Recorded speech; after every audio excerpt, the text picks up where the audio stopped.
안녕하세요. 한 사람의 인생이 완전히 나락으로 떨어질 때 이렇게 순식간에 나락으로 떨어질 수도 있는 거구나를 놀랍도록 느끼게 된 한 여성입니다. 누군가에게 아픈 상처를 주게 되면 자신에게 되돌아오는 상처는 몇 배는 더 크게 돌아온다는 걸 전 저의 며느리를 통해 알게 되었습니다. 네, 맞아요. 저는 며느리에게 큰 상처를 받았고 며느리는 저에게 큰 상처를 남겨준 뒤 오히려 자신의 인생의 큰 나락을 맛보게 되었습니다. 그리고 그 결과로 저에게는 사랑하고 소중한 두 손주들이 남게 되었죠. 며느리 이야기를 하기 전에 제 아들에 대한 이야기, 그리고 저의 이야기를 먼저 좀 할게요. 저는 남편을 만나 결혼을 하고 나서 아이를 갖는 게 좀 많이 어려웠습니다. 태어날 때부터 몸이 좀 약했던 전 임신도 쉽지가 않더라고요. 늦은 나이에 결혼을 한 것도 아니었고 노산도 아니었기에 저는 결혼을 한 이후에 쉽게 임신이 될 줄만 알았어요. 하지만 그건 저의 큰 착각이었습니다. 결혼 후에 저희 부부 모두 빨리 아이를 낳고 싶었기에 임신 계획을 잘 세워 아이를 갖고자 했지만 저희 마음처럼 한 생명이 우리에게로 찾아오는 건 쉬운 일이 아니었죠. 그러다 어렵게 임신을 하게 되었고 저는 뱃속에 품게 된 아이를 위해서 정성스럽게 태교를 하고 열심히 아이를 낳을 준비를 하고 있었습니다. 하지만 거의 막달이 되어 아이는 유산되고 말았고 그때 그 좌절감은 이루 말할 수 없이 컸습니다. 어렵고 힘들게 찾아와 준 아이가 또 이렇게 허무하게 빛을 보지 못한 채 떠나버리고 나니 모든 의욕이 다 사라졌어요. 그래서 그 뒤로는 아이를 또 낳을 생각도 하지 않고 그냥 이대로 남편하고만 살 생각만 가지고 우울하게 지냈죠. 근데 아무리 생각해도 우리 부부에겐 아이가 필요하고 저는 제 남편과 저를 닮은 아이를 꼭 키우고 싶더라고요. 그래서 다시 한번 용기를 내서 임신을 시도했습니다. 하지만 역시 임신 체질이 아니었던 전 실패를 거듭했고 그 이후로도 기적적으로 2번이나 임신을 더했지만 그때도 역시나 아이들을 모두 유산할 수밖에 없었어요. 한 번도 아니고 2번, 3번까지 이 좌절이 계속되니 이때는 진짜로 일어설 힘이 없더라고요. 내가 과연 임신이라는 걸 할 순 있는 걸까? 내 남편과 날 닮은 자녀를 낳을 순 있는 걸까 싶어 모든 희망이 다 사라지는 듯 했죠. 그래서 그때부터는 아예 자포자기하는 심정으로 아이는 내 인생에 없다라고 단정지어 생각하고는 남편도 저도 포기하고 그냥 둘이 행복하게 살 생각으로 지내고 있었어요. 아이가 없는 대신에 강아지라도 키워보자 싶어 강아지도 2마리나 한꺼번에 분양을 받아서 키우며 자녀에 대한 간절함과 아쉬움을 달래며 지내고 있었습니다. 근데 강아지를 통해서라도 아이에 대한 간절함을 채워보고자 했던 우리 부부의 마음이 하늘에도 전해졌는지 정말로 생각지도 못하게 또 한 번의 생명이 우리에게 찾아왔고 그때는 계획도 어떠한 노력도 전혀 없었던 때였기에 우리가 느낀 감격과 기쁨은 이루 말할 수 없이 더더욱 컸습니다. 그렇게 기적적으로 찾아온 아이는 다행히도 뱃속에서 잘 버텨주었고 드디어 그렇게 바라고 바라던 아이를 제 품에 안을 수가 있었죠. 꼬물거리는 그 아기를 제 품에 안았을 때 느꼈던 그 감촉과 무게를 전 지금도 잊을 수가 없어요. 그만큼 너무 소중했고 너무 귀했습니다.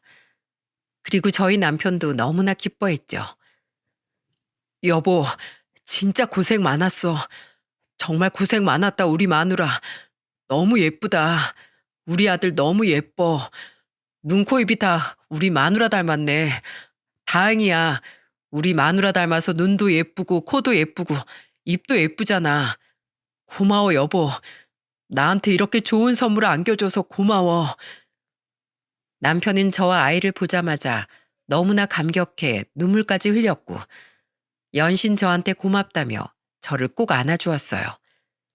이때만큼은 정말 세상 누구도 부럽지 않았고 세상에서 제가 제일 행복한 사람이었죠. 그렇게 귀하게 낳은 제 아들이 우리에게는 기적이나 마찬가지였고, 우리 아들은 그 뒤로 우리에게 또 다른 행운을 주었고, 아들을 낳은 이후에 우리에게는 또 다른 생명이 찾아와 둘째 딸까지 낳을 수 있었습니다. 정말 행복했어요. 아이들을 보면서 사는 우리 부부의 즐거움은 너무나 컸죠. 게다가 너무나 고맙게도 우리 애들은 사고 한번 치지 않는 착하고 효심 깊은 아이들로 잘 자라주었어요. 아들은 아들대로 의젓했고 딸은 딸대로 애교가 많았습니다. 그래서 저희 가족은 서로가 서로에게 친구처럼 정말 잘 지냈어요. 주변에서도 우리 가족을 부러워하는 사람들이 많을 정도였죠. 특히나 우리 아들은 사춘기를 지나고 고등학생이 되었을 때도 꼭 저랑 같이 외출을 하면 손을 잡아주곤 했어요. 보통 아들들은 무뚝뚝하고 밖에서 엄마랑 같이 다니는 걸 창피해하는 애들이 많은데 우리 아들은 정말 달랐고 특별했죠. 그래서 한 번은 우리 아들의 생각이 너무 궁금해서 아들이 고등학생일 때 한번 물어본 적이 있었습니다. 아들, 넌 엄마랑 이렇게 손잡고 팔짱 끼고 다니는 거 안 창피해? 내 주변 엄마들은 아들들이 자기랑 같이 밖에 나가는 것도 귀찮아하고 싫어한다면서 막 엄마 보고 부럽다고 그러더라. 우리 아들은 한 번도 그래 보질 않아서 난 이게 당연한 건 줄 알았는데 주변 엄마들이 그렇게 날 부러워하더라고. 자기네 애들은 자기를 창피한다나 뭐라나? 그래서 같이 나가도 꼭 멀찌감치 떨어져서 다니는 애들도 있대. 아들은 엄마가 안 창피해? 이렇게 다 커서 손잡고 다니는 거 좋아? 당연하지. 그런 말이 어딨어. 난 엄마랑 데이트하는 게 제일 재밌는데. 솔직히 동생이랑 다니는 건 좀 낯간지럽고 어색하긴 한데 난 엄마랑 다니는 건 재밌어. 난 엄마가 할머니가 돼도 평생 같이 손잡고 다닐 거예요. 그러니까 엄마가 나 창피하지나 마요. 아휴, 우리 아들을 내가 왜 창피해. 이렇게 든든하고 멋진 아들인데. 그런 아들이 어느덧 커서 어느샌가 며느리 될 아이를 데리고 왔더라고요. 며느리는 광고회사에 다니는 아이였는데 직장도 반듯하고 성격도 털털하니 괜찮은 아이였어요. 우리 부부한테도 적당하게 잘하는 게 똑 부러지는 아이구나 라는 생각이 들더라고요. 그래서 그 둘의 결혼을 허락하고 남편과 전 서울에 집을 하나 해줬습니다. 물론 엄청 좋은 집까진 해주지 못했지만 그래도 나름 둘이서 신혼살림 차려서 살만한 집 정도는 해줬어요. 아들이 결혼하고 나서도 저희는 자주 왕래를 하며 지냈고 그때마다 며느리와도 아무 문제 없이 잘 지냈죠. 며느리와 전 너무 가깝지도 그렇다고 너무 멀지도 않은 그냥 평범한 고부지간이었습니다. 그래서 저도 며느리에 대해 딱히 큰 불만도 큰 바람도 없이 잘 지내는 편이었어요. 그렇게 안정적으로 아들이 가정을 꾸려 잘 사는 모습을 보며 지내고 있던 평범한 때 저에게 아주 큰 시련이 찾아오게 되었습니다. 그건 바로 갑작스러운 남편의 죽음이었죠. 남편은 원래 심장이 좀 안 좋은 편이었는데 이게 화근이 되었던 것 같습니다. 그래도 나름 건강관리하며 잘 지내고 있다고 생각했는데 어느 날 갑자기 심근경색으로 남편이 쓰러지게 되었고 그 길로 남편을 영영 볼 수가 없었습니다.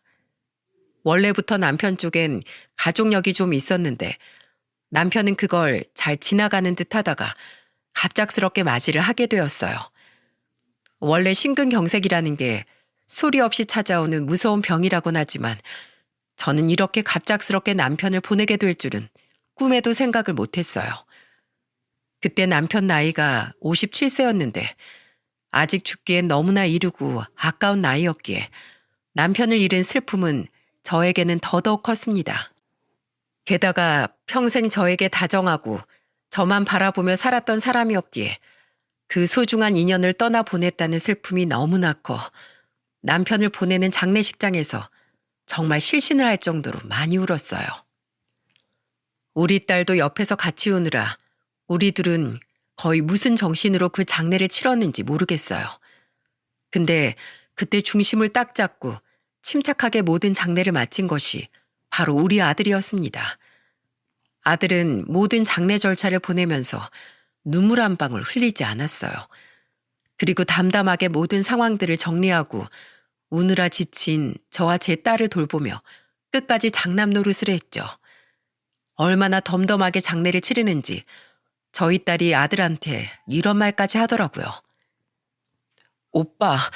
오빠는 아빠가 돌아가신 게 슬프지도 않아?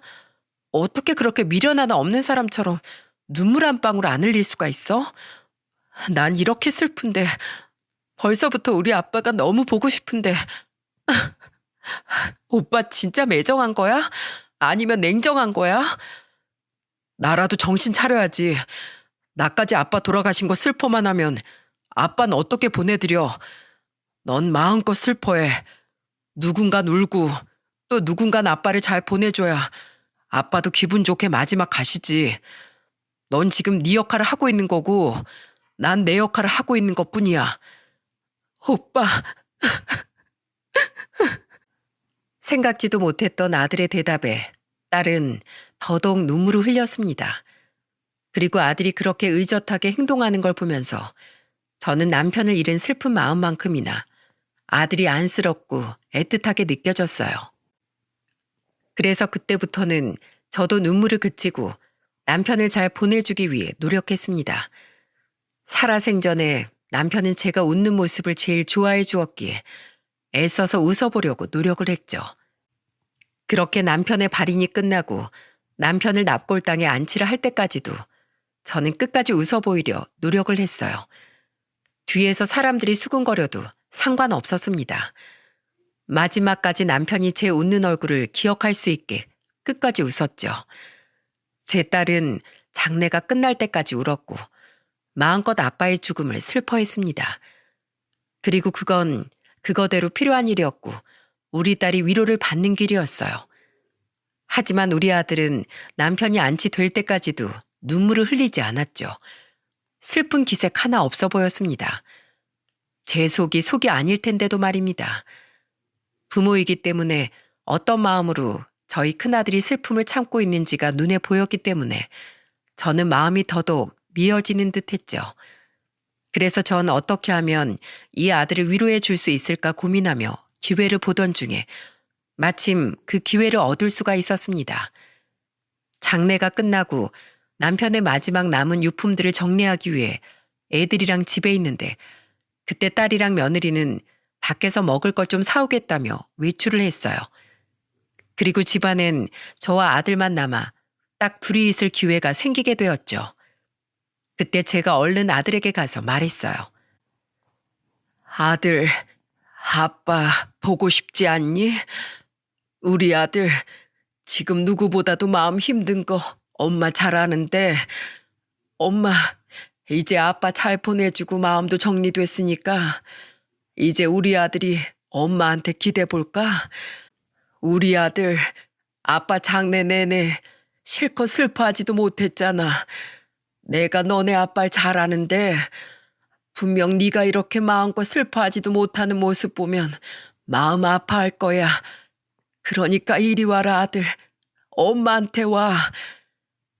저는 애써 덤덤하게 남편의 영정사진을 다시 닦고 또 닦으며 하염없이 만지고 있는 아들을 보면서 말을 했습니다. 그리고 그제서야 우리 아들은 마음껏 슬퍼할 수 있었죠.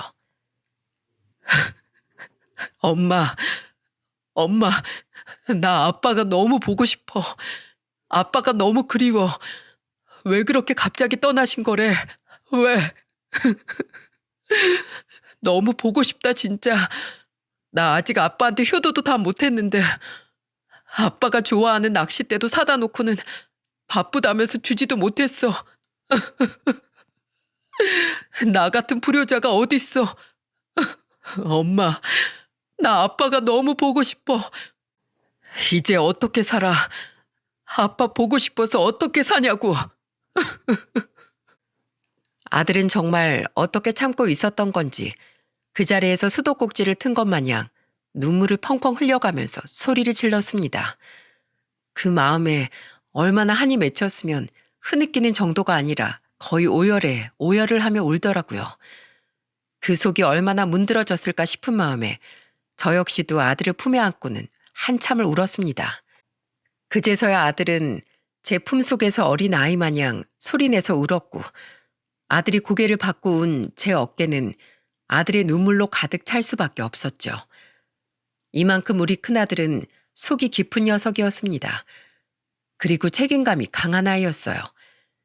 장례 동안엔 어떻게든 장례를 치르고 저와 딸을 돌봐야 했기에 눈물 한 방울 흘리지 않고 중심을 잘 지키다가 모든 것이 다 끝나니 이렇게 한순간에 무너져 버리고 말았죠.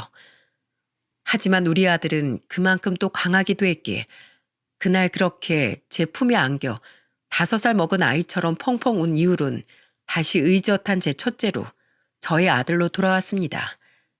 그리고 그 이후부터는 자기가 아빠 몫을 대신 해야 한다며 가장 노릇을 했습니다. 아들은 수시로 저한테 전화를 해서 제 안부를 물었고 하루에 꼭 3번 이상은 전화를 할 만큼 절 많이 챙겼습니다. 주말엔 거의 저와 함께 시간을 보내기 위해 며느리와 같이 찾아오기도 했고요. 그 뒤로 아들은 일부러 손주들도 저와 많은 시간을 보내게 해주면서 그렇게 제가 외롭지 않게 신경을 많이 써주었답니다. 그렇게 또 몇 년의 시간이 흘렀어요. 다행히 저는 남편 없는 삶에 잘 적응을 했고 우리 모두가 다 남편 없이 잘 지내고 있었죠. 근데 그러다 생각지도 못하게 이번엔 저한테 또 다른 시련이 찾아왔어요. 그건 바로 저의 건강 문제였는데요. 평소에 당뇨를 앓고 있던 저는 몸이 더 안 좋아지게 되었고 당뇨 수치가 확 올라가게 되면서 합병증까지 나타날 수 있다는 의사의 소견을 받고 나서는 각별히 건강에 주의를 해야 했습니다. 당뇨 약까지 챙겨 먹어야 하는 수준이 된 저를 알고 나선 건 제 아들이었어요. 몸이 안 좋아 병원에 간 것도 아들과 함께 간 거였기에 검사 결과 역시 아들과 함께 들었던 건데 제 건강의 적신호를 들은 아들은 그때 큰 결심을 했던 것 같습니다. 왜냐하면 며칠 뒤에 제가 생각지도 못했던 제안을 하나 저에게 해왔거든요. 아들이 저에게 제안한 건 놀랍게도 같이 살자는 거였어요. 제가 혼자서 집에 있는데 아들 녀석이 다짜고짜 찾아와 하는 말이라 전 깜짝 놀랐어요. 엄마 지금 건강 많이 안 좋아졌잖아요. 앞으로 병원 다니면서 엄마 계속해서 검사도 받고 치료도 해야 하는데 이참에 서울로 이사 와요. 나 안 그래도 아빠 돌아가시고 나서 엄마 혼자서 청주에서 지내는 거 걱정됐는데 잘 됐어. 이번 기회에 같이 올라가서 우리랑 같이 살아요. 뭐? 아니 네 마누라는 어쩌고?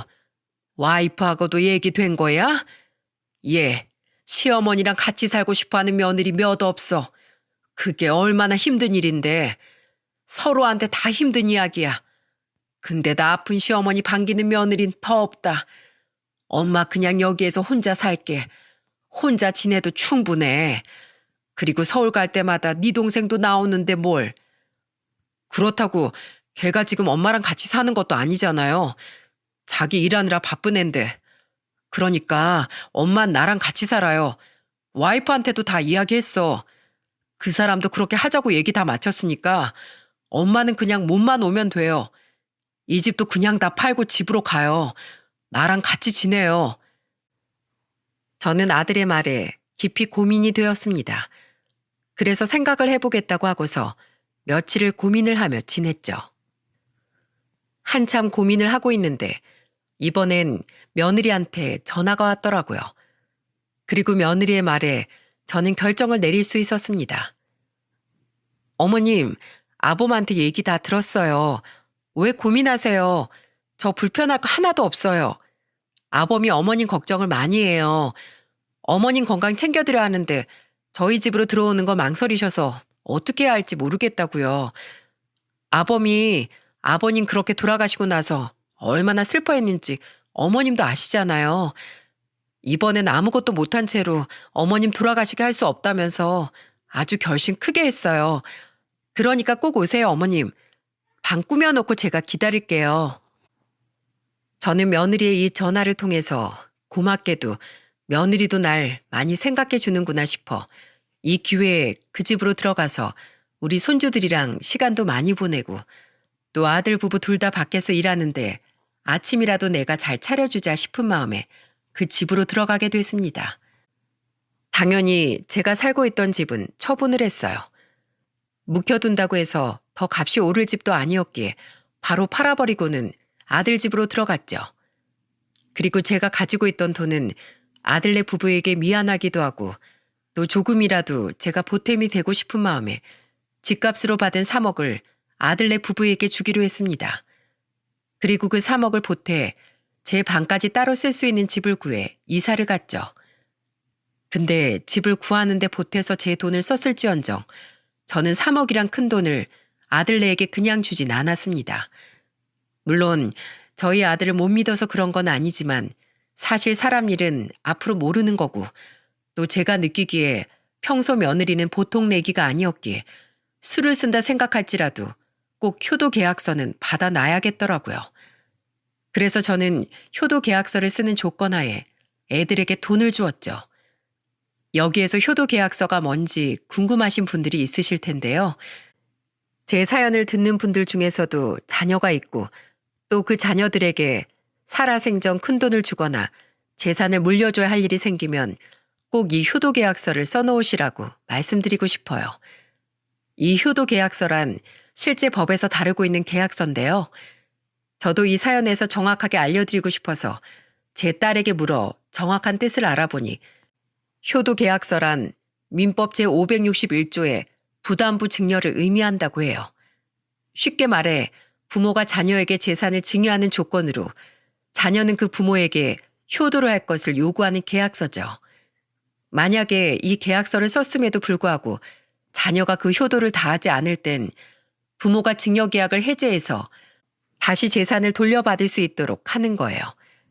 저도 이걸 몰랐는데 몇 년 전에 제 친구가 자기 아들네 부부한테 자기 재산 다 주는 조건으로 그 집에 들어가 살기로 했는데 막상 그 아들네한테 돈을 다 주고 나니까 그때부터 태도가 돌변해 완전 찬밥 신세로 대하더니 결국엔 그 집에서 쫓겨나기까지 했었습니다. 그 이후론 제 친구들 사이에서는 무조건 자식들한테 재산 물려주거나 큰돈 줄 땐 효도 계약서를 써야 한다며 막 이슈가 되었기에 저도 그걸 잘 기억하고 있었죠. 그래서 아들네에게 돈을 주는 조건으로 효도 계약서를 쓴 거였어요. 근데 그때 제가 효도 계약서 이야기를 꺼내면서 새 아파트를 구해 들어갈 돈으로 제 3억을 보태겠다고 하니까 처음에 우리 아들은 됐다고 거부를 하더라고요. 얘들아, 내가 생각을 해봤는데 지금 너네 집에 방이 없잖니? 내가 들어가 살려면 적어도 내 방 하나 작은 거라도 있어야 할 텐데 그러려면 이사를 가야 하지 않겠어? 그래서 말인데 내가 청주집 한 돈이랑 니네 아버지 돌아가시면서 받은 사망보험금 좀 보태면 3억 정도 된다. 이거 내가 줄 테니까 그걸로 보태서 새 아파트 구해. 대신에 공짜로 주는 거 아니야. 너네 이용계약서라고 알아? 그거 쓰는 조건으로 줄 거다. 어때? 동의하니? 뭐? 효도계약서? 엄마, 자식이랑 부모 사이 간에 그런 계약서 쓰는 것 자체가 난 너무 웃기다. 그런 거 안 써도 내가 충분히 우리 엄마한테 효도할 거니까 걱정하지 마요. 그리고 그 돈을 왜 우릴 줘요? 그냥 그 돈 엄마가 가지고 있다가 필요할 때 써요. 우린 괜찮으니까. 우리 둘 다 돈벌이가 안 되는 것도 아니고 지금까지 모아놓은 돈이 있어서 그걸로 이사하면 돼요. 이 집도 팔면 어느 정도는 돈 나올 거고 하니까 엄만 신경 쓰지 말아요. 아들은 아예 그 돈을 저보고 가지고 있으라며 이야기를 했어요. 근데 역시나 며느리는 아니더라고요. 여보, 그래도 어머님이 보태주신다고 하는데 그걸 굳이 우리가 거부할 이유가 있을까? 어머님 안 그래요? 물론 그 돈 저희 안 주셔도 상관이 없지만 그래도 어머님도 저희 집에 그냥 맨몸으로 오기 미안하시니까 주려고 하시는 거잖아요. 차라리 그 돈 받고 어머님은 저희 눈치 보지 마시고 어머님 집은 충분히 생각해서 편하게 집에서 지내세요. 저흰 그 돈 받고서 어머니께 효도 열심히 하겠습니다. 효도 계약서도 얼마든지 쓸게요. 며느리는 저에게 효도 계약서까지 다 쓰겠다며 적극적으로 나섰고 저도 며느리 말대로 공짜로 이 집에 와서 사는 것보다 돈 주고 들어와 사는 게 훨씬 마음이 편했기에 바로 진행을 했습니다. 효도 계약서 내용은 이거였어요. 첫째, 아들 박도윤, 며느리 이진영은 나 김순희가 죽을 때까지 한 집에서 모셔야 한다. 둘째, 아들 박도윤, 며느리 이진영은 내 재산 3억으로 도박이나 주식 투자 혹은 유흥 생활을 금지한다. 셋째, 아들 박도윤, 며느리 이진영은 내가 아프더라도 끝까지 나를 모시며 봉양한다. 위 조건들을 위반할 시 김순희의 재산 3억은 곧바로 현금으로 반환한다. 이게 바로 계약서에 적힌 내용이었습니다. 우리는 지장까지 찍고 실제로 공증까지 다 받아놓고는 한 집 살림을 시작했어요. 결혼을 하고 나서 한 몇 개월까진 좋았습니다. 아무런 문제가 없었어요. 집도 좋은 곳으로 잘 이사를 갔기 때문에 아무 문제 없이 잘 지낼 일만 남았죠. 하지만 얼마 못 가 우리는 부딪히기 시작했고 제가 부딪힌 사람은 바로 며느리였습니다. 우리 아들은 저와 부딪힐 일이 없었어요. 처음에는 그냥 잘 지내는 듯 했어요. 근데 시간이 점점 지나면 지날수록 며느리의 실제 모습들이 나오더라고요. 그건 바로 며느리의 해도 해도 너무한 게으름이었습니다. 며느린 진짜 게을러도 그렇게 게으를 수가 없었어요. 일단 초반엔 제가 있으니까 좀 청소도 하고 밥도 하면서 여러 가지 노력들을 했던 것 같은데 사람 습관이 평소 살던 게 그렇게 어디 한순간에 바뀌는 게 쉽나요? 진짜 한두 달이 지나고 나니까 서서히 본 모습이 나타나는데 진짜 혀가 내둘러질 정도였습니다. 일단 기본적으로 이 며느린 씻질 않았어요. 물론 출근은 해야 하니까 머리는 감는 것 같은데 양치질도 안 하고 세수도 안 하고 화장도 안 지운 채로 그냥 거의 일주일 내내 화장한 거에다 더 덧칠해서 다니는 지경이었죠. 근데 그거야 뭐 본인이 혼자서 불편한 거니까 그것까지 제가 터치하진 않았습니다. 문제는 집안일을 하나도 하지 않는다는 거였어요. 설거지부터 시작해서 빨래고 뭐고 며느리 손에 거치는 건 단 하나도 없었고 오로지 제 아들이 혼자서 이 모든 걸 다 하고 있었더라고요. 심지어 며느린 애들 밥도 안 차려줬기 때문에 역시나 그것도 제 아들이 다 해줬는데 그동안 며느린 뭐 하고 있었는지 아세요? 소파 아니면 침대에 들어누워선 하루 왼종일 일어나질 않았어요. 거기에 또 군것질까지 좋아하느라고 소파나 침대 위에서 과자 먹고 아이스크림까지 먹는데 그걸 죄다 흘리면서도 치우는 법이 없더라고요. 한 번은 제가 이건 정말 아니다 싶어서 며느리에게 말했어요. 예, 아가, 넌 어쩜 집안일을 하나도 안 하니? 너네 둘 다 맞벌이면 집안일도 같이 해야 하는 거 아니야? 내가 진짜 시집살이 시키고 싶지 않아서 혹여나 네가 불편해할까 봐 말을 좀 아껴보려고 했는데 이건 정말 아닌 것 같다. 얼른 들어가서 좀 씻고 나와서 저녁 차리는 거라도 돕고 거실이랑 방들 청소기라도 좀 돌려. 저는 처음으로 이렇게 며느리에게 말을 했습니다. 근데 그 뒤에 돌아오는 말이 뭐였는지 아세요? 아마 다들 들으시면 깜짝 놀라실 거예요. 어머님, 저 이러고 30년을 넘게 살았는데 어떻게 그걸 한순간에 고쳐요? 그리고 살림은 저보다 아범이 더 잘해요. 그래서 그냥 맡기는 거니까 간섭하지 마세요. 뭐라고? 예, 네 꼴을 좀 봐라. 지금도 하도 안 씻어서 냄새가 여기까지 나. 그리고 애들이 집에 들어오면 엄마가 밥도 좀 차려주고 아니면 설거지라도 해주면서 애들 신경도 써주고 해야지. 그렇게 무심하게 누워만 있는 사람이 어딨어? 아, 진짜 어머님, 제가 알아서 할게요. 저희 부부는 지금까지 제가 이렇게 살아도 아무 문제 없이 잘 살았고 우리 애들도 제가 여기 누워있으면 그냥 그러려니 해요. 어머님만 지금 요 한두 달 보고 이러시는 거잖아요. 여기에선 제가 왕이에요. 어머님이 적응하셔야 한다고요. 며느리는 정말이지 싸가지가 없었습니다. 원래도 똑부러지고 보통 내기가 아닌 건 알고 있었지만 진짜 거의 막 나가는 성격이더라고요. 저는 우라가 치밀었지만 주방에서 소란을 듣고 나온 아들 녀석의 얼굴을 보니 더는 소란 피우면 안 되겠다 싶어서 그냥 내버려뒀네요.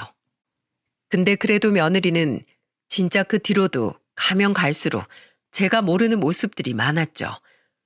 밤 늦게까지 술을 마시고 들어온다거나 제 아들을 보자마자 자기 옷을 휙휙 벗어던진다거나 진짜 해도 해도 너무한 일이 많았죠. 그때마다 제가 싸우기도 하고 타이르며 그 버릇을 좀 고쳐볼까도 했지만 그게 전혀 먹히질 않더라고요. 그 시간이 무려 7년이었습니다. 7년 동안 며느리는 변하지 않았지만 그래도 그때까지는 며느리로서의 도리는 다 하며 잘 지냈죠. 근데 그것도 얼마 못 가 완전히 변해버렸고 저는 인생의 암흑기를 겪을 수밖에 없었습니다. 저에게는 너무나 큰 충격적인 사건이었고 지금도 생각하면 참으로 비통한데요. 어느 날 집에 있는데 어디에선가 저에게 전화가 왔고 그건 바로 제 아들이 쓰러져 병원으로 실려갔다는 전화였습니다. 며느리는 회사에서 일을 하느라 연락을 안 받아 저한테로 전화가 온 거라 저는 놀라서 병원으로 달려갔어요. 하지만 쓰러져 누워있는 아들의 모습을 마지막으로 저는 더는 우리 아들의 모습을 볼 수 없었습니다. 아들은 결국 자기 아빠와 똑같은 심근경색으로 쓰러져 생을 마감하고 말았거든요. 아들은 약국을 하나 차려서 일을 하고 있었는데 손님이 많지 않은 시간이라 파트타임 직원도 출근하지 않았던 시간이었습니다. 그 시간에 잠깐 화장실에 간 아들은 그곳에서 갑자기 쓰러졌고 가게에 갔다가 아무도 없자 화장실만 들렀다 나가려고 했던 손님에 의해 발견돼 병원으로 실려간 거였어요. 너무 늦은 발견에 결국 아들은 다시는 돌아올 수 없는 강을 건너게 됐던 거였습니다. 저와 며느리는 아들의 죽음을 맞이하자마자 통곡을 했어요. 안 돼. 아들아, 안 된다. 이렇게 허무하게 갈 순 없어.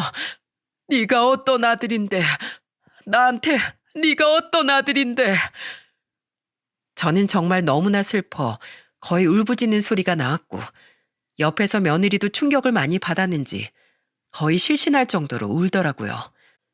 우리 손주들은 말할 것도 없이 슬퍼하고 있었는데 그때 우리를 돌봤던 게 제 딸이었습니다. 그나마 딸이 정신을 차리고 그 모든 장례 절차를 또 자기 오빠가 그랬던 것처럼 의젓하게 하더라고요. 그렇게 아들을 남편이 있는 곳에 같이 안치를 해놓고는 저는 돌아와 아들 몫까지 내가 우리 손주들을 잘 키워줘야겠다라는 생각을 했네요. 근데 그 다짐은 지킬 수가 없었습니다. 왜냐하면 아들이 죽고 난 지 8개월 만에 며느리가 완전히 돌변해버렸거든요. 우선 집안일을 안 하는 건 뭐 기본이었죠. 근데 그 이후론 미친 애처럼 저한테 뭘 하는 줄 아세요? 집을 나가라고 하더라고요. 어머님, 이제 집 좀 나가주셔야겠어요. 이제 남편도 없는 마당에 제가 더는 어머님 모시고 살 이유가 없잖아요. 그러니까 당장 나가주세요. 뭐야? 야, 애미야, 너무 잘못 먹었니? 하루아침에 갑자기 나가라고 하면 내가 갈 데가 어디 있다고. 그거야 어머님 사정인 거죠. 저 그동안 어머님 잔소리 들을 만큼 들었고 지겨울 만큼 지겨워졌어요. 그러니까 더는 어머니랑 같이 살 이유 없어요. 이만 나가세요. 며느리는 이 말을 하면서 급기야는 제 짐까지 몽땅 다 싸고는 아예 문 밖으로 던져버리더라고요. 정말이지 너무나 갑작스럽게 일어난 일이라 저는 어안이 벙벙해질 정도였습니다. 하지만 며느리는 뜻을 굽히지 않았어요. 다시 들어가려고 하니 비밀번호도 언제 바꿨는지 열리지도 않더군요.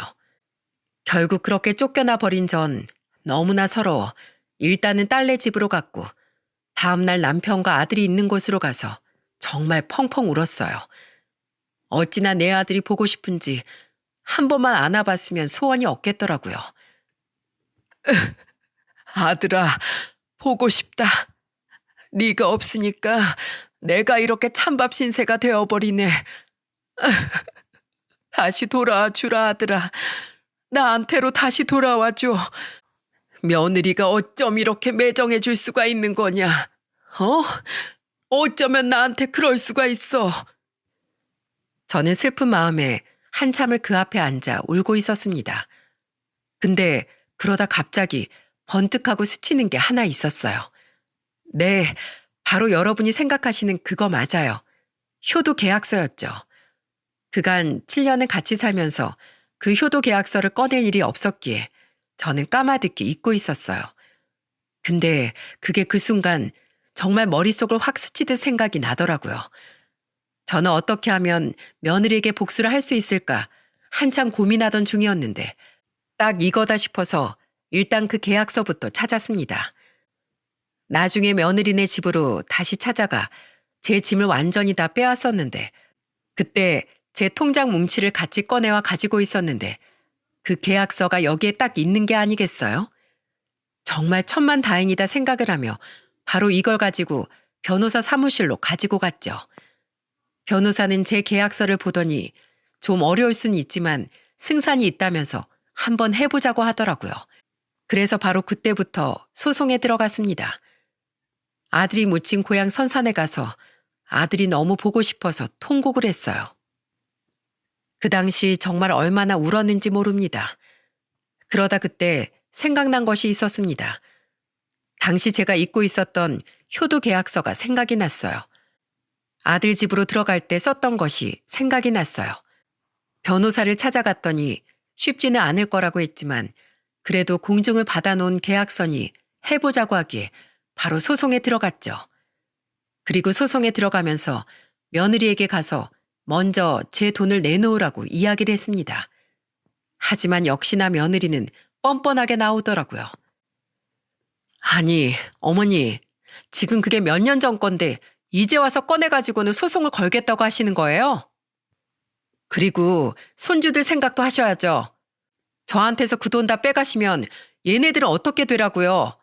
애들 대학교도 보내야 하고 앞으로도 계속 쭉쭉 나갈 돈이 천진데 코 묻은 돈 뺏어가실 거예요? 그리고 참 어머님 양심도 없으시네요. 그동안 저희 집에서 먹고 자고 한 게 있는데 어머님 양심도 정도껏 없으셔야 할 것 아니에요. 저 그 돈 못 드리니까 소송을 걸든 뭐 고소를 하든 알아서 하세요. 하, 뭐야? 그래, 내가 너 그렇게 나올 줄 알았다. 어디 두고 보자. 누가 이기는지. 저는 뻔뻔한 며느리를 보면서 차라리 잘 됐다 싶었습니다. 이렇게라도 소송을 걸어 저 높은 코를 납작하게 만들어줘야겠다. 단단히 다짐이 되었거든요. 그렇게 소송을 하고 있던 중에 저는 딸이 있는 집으로 들어가서 살고 있었어요. 딸은 예술 쪽으로 일을 한답시고 집도 딱 방 한 칸짜리 얻어서 지내고 있었고 저도 돈 한 푼 못 받고 쫓겨난 신세였기에 다른 곳으로 이사 갈 수도 없어 거기서 둘이 같이 지내고 있었어요. 근데 그 임시 거처를 알고 있던 제 큰손주가 갑자기 절 찾아왔더라고요. 아니, 여긴 어떻게 왔어? 왜 왔어? 그 짐은 다 뭐고? 할머니, 나 할머니랑 같이 살면 안 돼요? 저 할머니랑 살고 싶어요. 뭐? 아니, 무슨 일이길래? 너 집에서 무슨 일 있었니? 어? 할머니, 엄마랑 같이 못 살겠어요. 엄마가 우리 밥도 안 해주고 맨날 집에서 빨래랑 청소만 시켜요. 엄마랑 같이 살기 싫어요. 아빠가 너무 보고 싶어요. 어, 이리 와라, 정상아. 괜찮어. 울지 마. 울지 마, 내 손주. 아이고, 그래, 힘들었겠네. 우리 손주 너무 힘들었겠어. 저는 괘씸한 며느리 행동에 화가 나서 바로 그날 며느리에게 전화를 했습니다. 야, 너 대체 무슨 짓을 했길래 내 손주가 나랑 같이 살고 싶다고 와. 너 애들한테 또 무슨 짓 했어? 무슨 짓 했냐고? 애가 엉엉 울면서 나한테 집안일 하기 싫다며 밥 먹고 싶다고 말하더라. 너 애미 맞아? 어? 당장 둘째도 보내. 여기로 보내라고. 제가 왜요? 하여간 걘 지 아빠 빼다 박아서 할머니밖에 모르지. 둘째는 제가 좋답니다. 나랑 같이 살겠대요. 그러니까 그냥 내버려 두세요. 그렇게 전화를 뚝 끊어버린 며느리는 그 뒤로는 제 전화를 받지도 않더군요.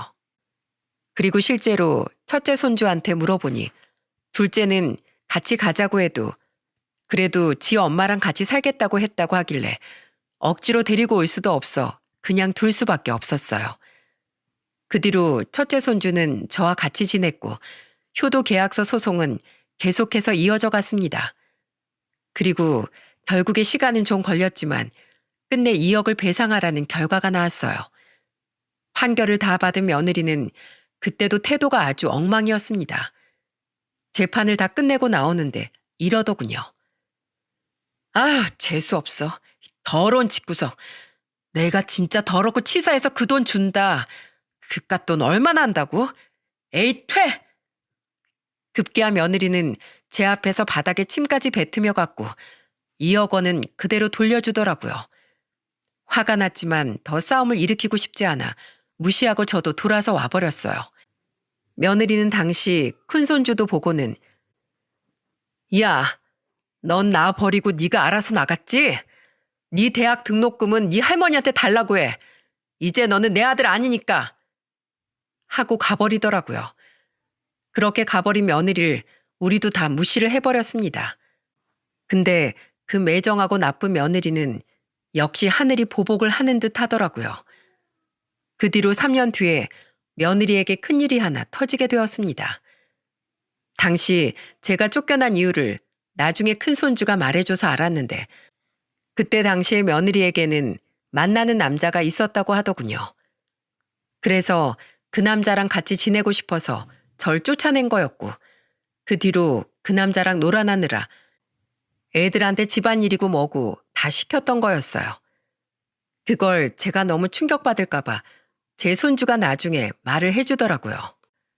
근데 그때 만나던 남자를 2년이나 넘게 만나고 있던 중에 회사에서 등산 갔다가 단풍을 보면서 사진을 찍다가 발을 헛디뎌 낙상 사고를 당하고 만 거죠. 며느리는 결국 크게 다쳐서 뇌수술을 크게 하고 그 뒤로는 몸도 제대로 가눌 수가 없는 엉망진창의 상태가 되어버리고 말았어요. 그래서 결국에는 그때 만났던 남자는 며느리를 버렸다고 하더라고요. 이걸 어떻게 알았냐면 이 모든 사실은 전부 다 둘째 손주가 해주었습니다. 왜냐하면 자신이 엉망이 되고 나서부터는 남자에게까지 버림을 받으니 완전히 미쳐버린 것 같더군요. 그래서 같이 사는 둘째 손주한테 짜증내고 성질내고 술이나 가지고 오라고 소리만 지르면서 못 살게 굴었던 것 같아요. 그래서 둘째 손주도 자기 엄마랑 같이 못 살겠다며 엉엉 울면서 절 찾아왔죠. 할머니, 나 엄마랑 같이 못 살아요. 엄마가 너무 변해버렸어요. 맨날 소리만 지르고 엄마 술 마시면 안 되는데 맨날 술 가지고 오라고 나한테 화만 내요. 외할머니도 힘들어서 나 하나도 안 도와주고 맨날 안방에만 있어요. 나도 할머니랑 같이 살래요. 나 이제 엄마랑 같이 못 살겠어요. 작은 손주까지 이렇게 울면서 저를 찾아오는 걸 보니 저는 억장이 무너지는 것 같았습니다. 얼마나 애를 괴롭혔으면 애가 완전 반쪽이 돼서 저한테 돌아왔더라고요. 외할머니라는 사람은 애가 이 지경이 될 때까지 밥도 안 해먹이고 자기 딸만 쳐다보면서 한숨만 푹푹 쉬며 시간을 보내는 듯 했고요. 기가 막힌 상황에 저는 둘째 손주까지 받아줄 수밖에 없었습니다. 나중에 제가 둘째 손주 짐을 챙기러 그 집에 갔는데 며느리가 어눌한 목소리와 어눌한 행동으로 절 보자마자 이러더라고요. 당신이 여기 왜 와? 왜? 나한테서 돈 다 뺏어가고 내 자식들까지 다 뺏어갔으면서 여길 어떻게 찾아와? 내 손주 지키러 왔다. 왜? 당장 여기에서 내 손주 짐 다 빼갈 거니까 그렇게 알아. 뭐야? 이게 어디서 또 도둑질이야. 절대 안 돼. 절대 못 가. 급기야 며느리는 제 팔을 잡고는 어떻게 해보고 싶은데 제 몸이 안 따라줘서 힘든지 하염없이 흔들고만 있었습니다. 그걸 제 큰손주가 보더니 맞고는 이렇게 말을 했어요. 엄마, 제발 그만해요. 할머니한테 왜 그래? 할머니가 무슨 잘못을 했다고. 우리 이제 엄마랑 안 살아요. 더는 못 살아. 그러니까 할머니한테 그러지 마요. 닥쳐. 너도 똑같아. 나쁜 것들. 이 나쁜 것들아. 어떻게 날 버려? 어떻게 너희가 날 버릴 수가 있냐고. 내가 누군데. 내가 니네 엄만데. 며느리는 첫째가 제 편을 드니까 그제서야 바닥에 주저앉아 대성통곡을 했습니다. 근데 그 모습을 보면서 한마디 해줘야겠더라고요. 그래서 처음이자 마지막으로 시어머니로서 말했죠. 얘 진영아, 네 지난 날을 돌아봐라. 네가 어떻게 했는지, 네가 내 아들한테, 얘네들한테, 그리고 나한테 어떻게 했는지 돌아봐. 네가 조금이라도 책임감을 가지고 네 남편이나 자식들이나 다 책임졌다면 지금 이런 사달은 안 일어난다. 그러니 앞으로 네가 뭘 잘못했는지 고이고이 생각하며 살아. 그리고 철저하게 후회하고 다시 돌이켜. 다신 그러지 않겠다고 다짐하고 새 인생 살라고. 그때까진 난 우리 애들 너 못 보여준다. 짐 챙기고 갈 테니 쉬어라. 어머니, 죄송해요. 잘못했어요. 제가 잘못했어요. 저 버리지 마세요. 아범도 없고 그 남자도 아픈 인간은 돈 많이 든다며 쓸모가 없다면서 저 버렸어요. 근데 이젠 애들까지 절 버리면 전 어떻게 살아야 하나요? 네? 어머님, 제발 저 좀 용서해 주시고 받아주세요. 어머니, 애들 데리고 가지 말아주세요. 너 정신 차리면 그때 보여줄 거야. 그러니 정신 바짝 차리고 멀쩡하게 와. 저는 매정하게 보일지 몰라도 똑부러지게 말하고는 애들을 데리고 나와버렸습니다. 그리고 그 뒤로 한 1년이 지났네요. 여전히 며느리는 아이들을 보러 오지 못하고 있어요. 간간히 애들이 외할머니랑 연락을 하는 것 같은데 여전히 며느리는 아픈 몸이 회복이 안 되었고 여전히 그 성질머리를 죽이지 못해 이젠 자기 친엄마까지 힘들게 하면서 지내고 있는 듯 하더라고요.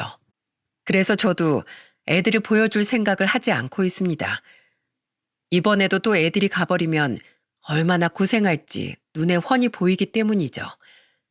지금은 며느리에게 돌려받은 2억 원으로 집을 하나 얻어 애들이랑 같이 지내고 있답니다. 제 딸은 혼자서 지내는 게 편하다고 해서 그러라고 했고 저는 우리 두 손주들과 같이 지내면서 애들 학교 보내는 거에만 집중하면서 지내고 있는 중입니다. 다만 제가 애들 생활비를 더 벌 수 없는 상황인지라 우리 딸이 이제는 예술 쪽 일을 하면서 번 듯한 직장으로 취직까지 해서 자기 조카들 챙기면서 지내고 있는 중이에요. 우리 애들도 처음엔 엄마를 많이 보고 싶어 하는 듯 하더니 나중에 마지막에 보이던 엄마의 모습이 너무나 충격적이었는지 금방 잊고 저와 사는 생활에 익숙해져 지금은 학교도 잘 다니고 있어요. 저는 마냥 딸한테만 일을 맡길 수 없어서 제가 할 수 있는 일들을 찾아서 하고 있고 얼마 전에 요양보호사 자격증을 할머니들도 다 딸 수 있다고 하길래 그걸 따고는 지금 하루에 몇 시간씩이라도 일을 하고 있네요. 앞으로 우리 애들 대학 등록금도 내줘야 하고 장가도 보내야 해서 갈 길이 멀지만 그래도 우리 손주들과 함께 지내는 이 시간들이 저에게는 참 소중하답니다. 제 아들 대신에 제 두 손주들이 왔다고 생각을 해요. 여러분, 사람은 인생을 참 잘 살아야 하는 것 같아요. 언제나 높은 곳에만 있는 것도 아니고 언제나 낮은 곳에 있는 것도 아니니까요. 제 며느리는 항상 인생이 잘 풀리니 그냥 콧대가 높았던 것 같습니다. 그러니 저를 매몰차게 내쫓았던 거겠죠. 하지만 한순간에 몸이 망가지면서 자신이 그랬던 것처럼 버림을 받게 되는 최후를 맞이하게 되었네요. 저는 근데 이런 며느리의 아픔이 결코 통쾌하지가 않습니다. 오히려 안쓰러워요. 그래서 제발 정신 차리고 새 인생 살아서 다시 자기 아들들과도 재회하며 왕래하며 책임을 다하는 인생을 살았으면 하는 마음이 큽니다. 그래서 멀리서나 안녕하세요. 식당을 운영하고 있는 30대 여자입니다. 여러분은 결혼이 뭔지 진지하게 고민해 보신 적 있으신가요? 저도 결혼을 했지만 솔직히 그냥 생각 없이 이 사람이 좋고 이 사람이 믿을만하고 남들 다 하는 결혼 살면서 한 번쯤 해야지 하는 생각으로 한 것 같습니다. 지금까지 별탈 없이 잘 살았기에 더욱이 결혼이라는 제도에 대해 진지하게 생각해 볼 기회가 없었고요. 결혼에서 성공이란 단순히 올바른 상대를 찾음으로써 오는 게 아니라 올바른 상대가 됨으로써 온다는 글을 본 적이 있었는데 솔직히 맞는 말은 아니라는 걸 깨달았어요. 아무리 내가 노력해서 올바른 상대가 돼도 상대방이 그 마음을 저버리고 알아주지 않으면 비극으로 끝나는 게 바로 결혼이니까요. 저는 이번에 결혼이 뭔지 또 가족이나 자식의 존재가 뭔지 생각해 보게 되는 사건이 제 앞에 터지고 말았습니다. 다른 누구도 아닌 저의 부모님으로 인해서 말이죠. 경상도 토박이인 저희 가족은 서울에서 대학을 다니고 취업한 여동생을 빼고 모두 계속 경상도에서 살고 있어요. 부모님께서는 합천에서 농사를 지으셨고 저는 고령으로 가서 보쌈집을 열고 결혼을 했습니다. 남동생은 본가에서 가까운 곳에 살면서 합천에서 경찰을 하고 있었고요. 결혼까지 서울에서 한 여동생을 빼고서는 가까이 사는 가족들은 자주 왕래를 하면서 살았네요. 저와 남동생이 날을 잡고 본가에 가면 늘 부모님보다도 저희를 먼저 반겨주시는 분들이 계셨습니다. 바로 김씨 아저씨 부부였죠. 김씨 아저씨는 저희 아버지의 무려 초등학교 친구십니다. 같은 동네에서 나고 자라 형제처럼 큰 두 분은 나중에는 부부끼리 친구가 되고 태어난 자식들도 친구가 되었죠. 멀리 사는 사촌들보다도 김씨 아저씨 내외를 많이 보고 자란 저희는 김씨 아저씨뿐만 아니라 김씨 아저씨 아내분께 늘 이모라고 부르며 잘 따랐습니다. 어렸을 때는 김씨 아저씨의 아내이니까 아무 생각 없이 똑같이 김씨 이모라고 불렀거든요. 그랬더니 이모가 이러시는 거예요. 야, 아들이 와 나는 김씨라고 부르노? 나는 안신디. 어린애들이 그저 김씨 아저씨랑 세트로 김씨 이모라고 부른 거죠. 이후로는 그냥 이모라고 불렀지만 막내였던 여동생은 떡이모라고 부르기도 했어요. 방앗간을 했던 이모는 늘 저희 집에 올 때 막한 떡을 가져오셨거든요. 본가에 가면 아버지나 어머니 목소리보다는 김씨 아저씨의 목소리가 먼저 들렸습니다. 아이고 우리 딸내미랑 아들내미 왔네. 야 우리 선정이 와 이리 삐쩍꼬랐노. 김씨 아저씨 와 계셨네요. 이제 이 집이 우리 집인지 김씨 아저씨 집인지 헷갈려요. 그래 내가 이 집 안방까지 꿰찰라고 그란다. 아이고 마 헛소리 말고 저 가서 양동이나 쌓아놔요. 선정아 잘 왔다. 뭐 묻나? 아이고 아가 와 이리 바람 불면 휘 날아가게 말랐노.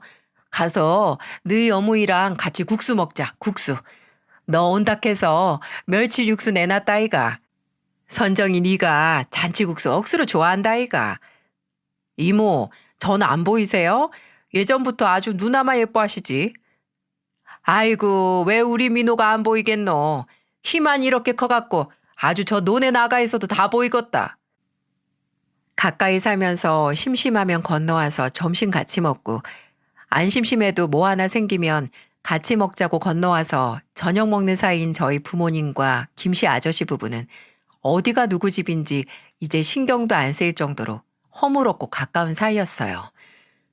두 집 모두 농사를 지었지만 본인 집 농사보다는 상대방 집 농사가 잘 됐나 걱정을 하는 사이였죠. 김씨 아저씨는 제 기억 속에 맛있는 걸 많이 해주시는 아저씨였어요. 어렸을 때 여름만 되면 연례 행사처럼 가까운 계곡으로 두 가족이 나란히 놀러 갔었는데 그럴 때마다 아저씨 손에서는 집게와 가위가 떨어지지 않았거든요. 장어도 구워주시고 고기도 구워주시고 저희 배가 터질 만큼 빵빵해진 걸 보셔야 본인 입에 고기를 넣기 시작하셨고요. 신기한 게 평소 술을 안 좋아하셔서 입에도 안 대는 저희 아버지는 꼭 김씨 아저씨만 계시면 술을 드셨어요. 김씨 아저씨 앞에서는 술 한 잔 걸치고 풀어진 모습을 보여주셨죠. 제가 왜 매번 김씨 아저씨랑만 술을 드시냐고 물으니까 아버지는 이렇게 대답하셨어요. 내가 마음이 편해서 그런다 아이가. 마누라랑 아들 앞에서 안 보여주고 싶은 모습은 김순천이 앞에서는 마음 편히 보여줄 수 있다. 저는 그 말을 듣고 아, 이게 무뚝뚝한 경상도 사나이들의 우정인가 이런 생각을 했었습니다. 김씨 아저씨 가족과는 기쁨뿐만 아니라 슬픔 또한 나눴어요. 김씨 아저씨는 저희 할머니가 돌아가셨을 때 3일 내내 장례식장에서 저희 아버지 옆을 지켰습니다. 장례식 내내 눈물을 삼키던 아버지께서는 김씨 아저씨 어깨에 기대 눈물을 보이시기도 했어요. 또 이모께서는 정신이 없는 저희 어머니를 대신해서 저희 남매를 챙기셨고요. 저 같은 경우에는 김씨 아저씨보다는 이모에 관련된 기억이 더 많은데요. 아마 이모가 저를 정말 예뻐하셨기 때문이었을 거예요. 제 생각엔 친한 친구의 큰딸이라서 더 그랬나 봐요. 왜 첫 조카가 제일 예쁘고 애틋하다고 하잖아요. 이모는 정말 저를 친조카 정도로 생각하신 거죠. 저도 어려서부터 예쁨 받고 자란 기억이 새록새록 남아있어서 본가 가는 길이면 늘 이모 방앗간으로 먼저 가서 얼굴 도장도 찍었고요. 이모가 좋아하는 탁주도 한 병씩 사가고 가게에서 보쌈도 포장해서 가져다 드리곤 했습니다. 이모 방앗간을 나설 때면 아버지가 좋아하는 찹쌀 시루떡 사서 본가로 갔어요. 그때마다 제가 떡값을 내려고 하면 이모는 늘 손에 쥐고 있는 부채를 살살 흔들면서 이렇게 말씀하셨어요. 야야, 내가 그 돈을 와봤노? 치아라. 내가 네 두대기 갈면서 키웠는데 니한테 이 돈을 받겠나? 아유, 그냥 가라, 그냥 가. 네가 갖고 온 고기랑 퉁칠라니까. 저는 이런 이모 덕분에 살던 동네를 벗어나기 전까지는 떡을 돈 주고 사 먹어본 기억이 전혀 없네요. 지금은 드세고 억센 이모지만 제가 어렸을 때 기억하는 이모는 항상 조용하고 나긋나긋한 분이었어요. 거기엔 또 슬픈 사연이 있죠. 김씨 아저씨와 이모 사이에는 아들과 딸 이렇게 자식이 둘이었는데 그중 큰아들이 저와 같은 나이였거든요. 저보다 꼭 3개월 후에 태어난 아들은 학교에서 공부도 잘하고 참 착했어요. 성인 되고 바로 공장에 취업해서 나가 살았는데 20대 후반 참 아까운 나이에 사고로 그만 세상을 뜨게 됐습니다. 음주운전 운전자 차량에 치여 그 자리에서 바로 즉사했죠. 자식을 먼저 보낸 부모의 모습을 본 적이 있으신가요? 앞에서 차마 숨소리도 못 낸답니다. 위로의 말은 아예 하지도 못하고요. 큰아들의 장례식에서 이모는 3번 정도 혼절을 하셨고 이후로는 그 나긋하고 조용한 모습은 아들과 함께 땅에 묻어버리셨어요. 억울하게 떠난 자식에 대한 슬픔으로 세상에 대한 불만과 원망이 많아져서 이리저리 시비도 참 많이 거셔서 싸움도 많이 났네요. 사정을 알기도 했고 또 원래 동네에서 평판이 좋았었기에 동네 사람들은 그저 자식 떠나보낸 양반이니까 쉬쉬하고 넘어가기만 했었죠. 그 후로 동네 싸움닭이 된 이모지만 저희한테만큼은 늘 다정하셨어요. 또 저를 더 애틋하게 여긴 게 먼저 떠난 아들과 같은 나이여서는 아닌가 싶습니다. 늘 그런 이모를 저희 가족은 안쓰럽게 생각했어요. 특히나 이모가 저희 어머니를 부러워할 때면 더 마음이 좋지 않았죠. 예, 선정아. 너 엄마는 어쩜 그리 아들을 잘 키웠노? 내는 네 엄마가 부러워 죽겠다. 큰딸은 요렇게럼 예뻐서 식당 사장님이제. 민호 금마는 경찰이제. 특히 희정이 가가 진짜 잘 컸다 아이가. 거기 어디고 서울 명문대 들어가가 그 힘든 대기업에도 다니고 의사 양반 만나서 잘 살고 있고 참말로 부러워 죽겠다 내가. 에이 이모는 혜숙이가 들으면 서운해하겠다. 혜숙이가 이모한테 얼마나 잘해요. 꽤 유명한 회사도 다니고 있잖아요. 회사 다니면 뭐하노? 타지 같다고 잘 오지도 않는 가스나 무가 이쁘다고. 혜숙이가 늘 저한테 연락해요. 가까이 있으니까 잘 좀 챙겨달라고 본인 몫까지. 혜숙이가 이모를 얼마나 생각 많이 하는데요. 하나 남은 딸이 멀리 살아서 늘 적적해하던 이모 옆은 저와 제 남동생이 채워줬어요. 김씨 아저씨와 이모가 저희에게 잘해주시는 만큼 저희도 또 다른 자식들처럼 살뜰히 모셨죠. 이렇게 두 가족들 서로 모르는 구석 하나 없는 김씨 아저씨와 저희 집은 몇십 년의 인연을 계속 유지해오고 있었어요. 집안에 숟가락이 몇 개고 젓가락이 몇 개인지 죄다 꿰차고 있을 정도였으니까요. 그렇게 서로가 서로의 울타리가 되어주며 가족처럼 지내왔는데 이 울타리는 죄다 무너질 수 있는 허상이었다는 걸 알게 되는 끔찍한 계기가 있었습니다. 아버지의 경운기 사고로 세상을 떠나시면서 모든 사실이 수면으로 올라오기 시작했어요. 정말 마른 하늘의 날벼락이었죠. 아니, 아직 경운기는 한 손으로도 끄떡없이 운전하시던 아버지가 경운기를 타고 가다 사고가 나다니 정말 믿을 수가 없었어요. 한창 저녁 장사를 하던 저는 남동생의 연락을 받고 급히 본가로 달려갔습니다. 아버지가 경운기 사고가 났다는 말에 두 손이 벌벌 떨렸죠. 손님 있는 식당은 그냥 문을 닫을 수 없어 비번이었던 남편에게 연락을 해서 가게 마감을 하고 합천으로 오라고 했어요. 서울에 있는 여동생에게 연락을 넣고 본가에 도착했을 때는 말 그대로 초상집이 따로 없었어요. 적막한 집에 남동생 하나만 있었네요. 야, 민호야. 아, 누나 왔나? 어떻게 된 거야? 엄마는? 엄마는 병원에 갔지. 나도 누나랑 같이 가려고 기다리고 있었다. 아버지 사고 난 현장도 보고 오고. 야, 근데 경운기 사고가 갑자기 왜 나? 아버지가 그 경운기를 몇 년을 몰았는데 뭐 누가 친 거야? 아버지가 술을 드신 것 같다. 술 먹고 탔다가 언덕 아래로 떨어져서 경운기에 깔려있는 거 동네 사람이 발견해서 신고했다. 미치겠네. 왜 술을 먹고 거길 타는데? 이게 다 무슨 소린가요?